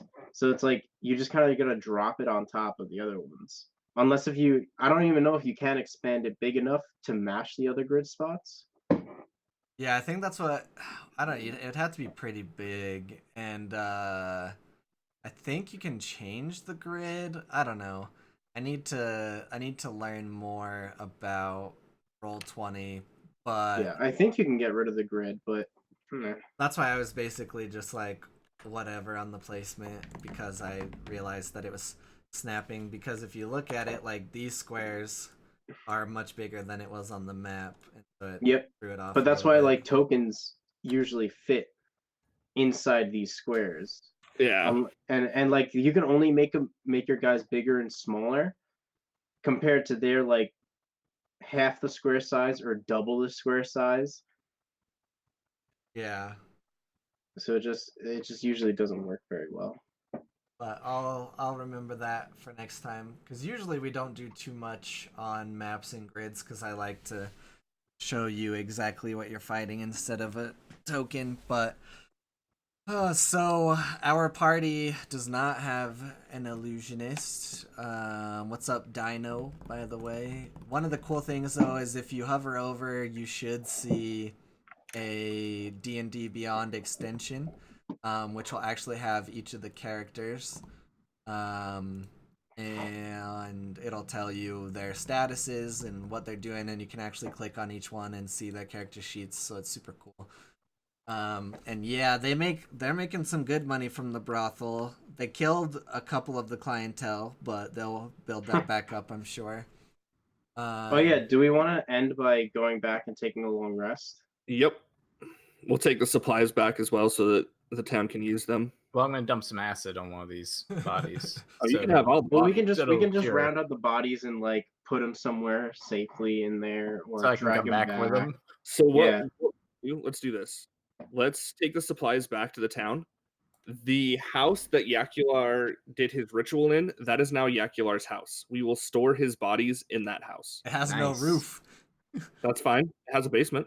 Dead bodies don't need a roof. All right. That's also true. But we can just make them all skeletons so that they don't rot away as much. That's true. I'm just gonna dump acid on all of them. All right. Yeah, so you take a carriage or a wagon or whatever and you transport all the dead bodies and start loading them into this house. Then he just comes by every so often and sprinkles acid on them, so that he is melting away the flesh slowly. He's very careful in making sure not to melt through the bones, yada yada. And since it's an unending vial of acid, he does a pretty good job. You guys get back to the brothel, you have your rooms, you get a long rest. Everyone, what level are each of you guys? Level 6? We're only 6, so I can Yeah, only we're all have level I 6. can only have 3 minions at this point. But I think the next time we level up, I can target. Let's see here. Yeah. So speaking of leveling, Spell slot 4th or higher, you animate control 2 additional. So the next time we level up, I'll be able to You'd be able to double do that 5 size. at that point. Or I'll be able to do more? 6, or no, because they're 4. So I don't know how many 4 slots I'll get. Yeah, so you'll have 3 3rd level. You'll probably get like 1 or 2 4. Wait, we can just check. Hold on. Well, guys, I gotta head out. Okay. All right, man. Cool. So I will catch y'all on the Discord. We're doing Wednesday this week, right? Yes. Yeah. I'll- Did we level up? By that? You get 2,000. You get 3,000 experience. I think that's 1,000 away from leveling up. All right. You said Wait. 3 or 4? Three was it? 3,000. Okay. All right, guys. I'll catch you later. I'll see you on Wednesday. See you, man. See ya. Yeah, man. Peace out. Real quick, what's going on Wednesday? Yeah, if you want to join, you're more than welcome to. We're just going to be on the channel talking about D&D stuff, just a conversation. Anything we want to work on, just anything. I'm going to be reading through the Wendy's campaign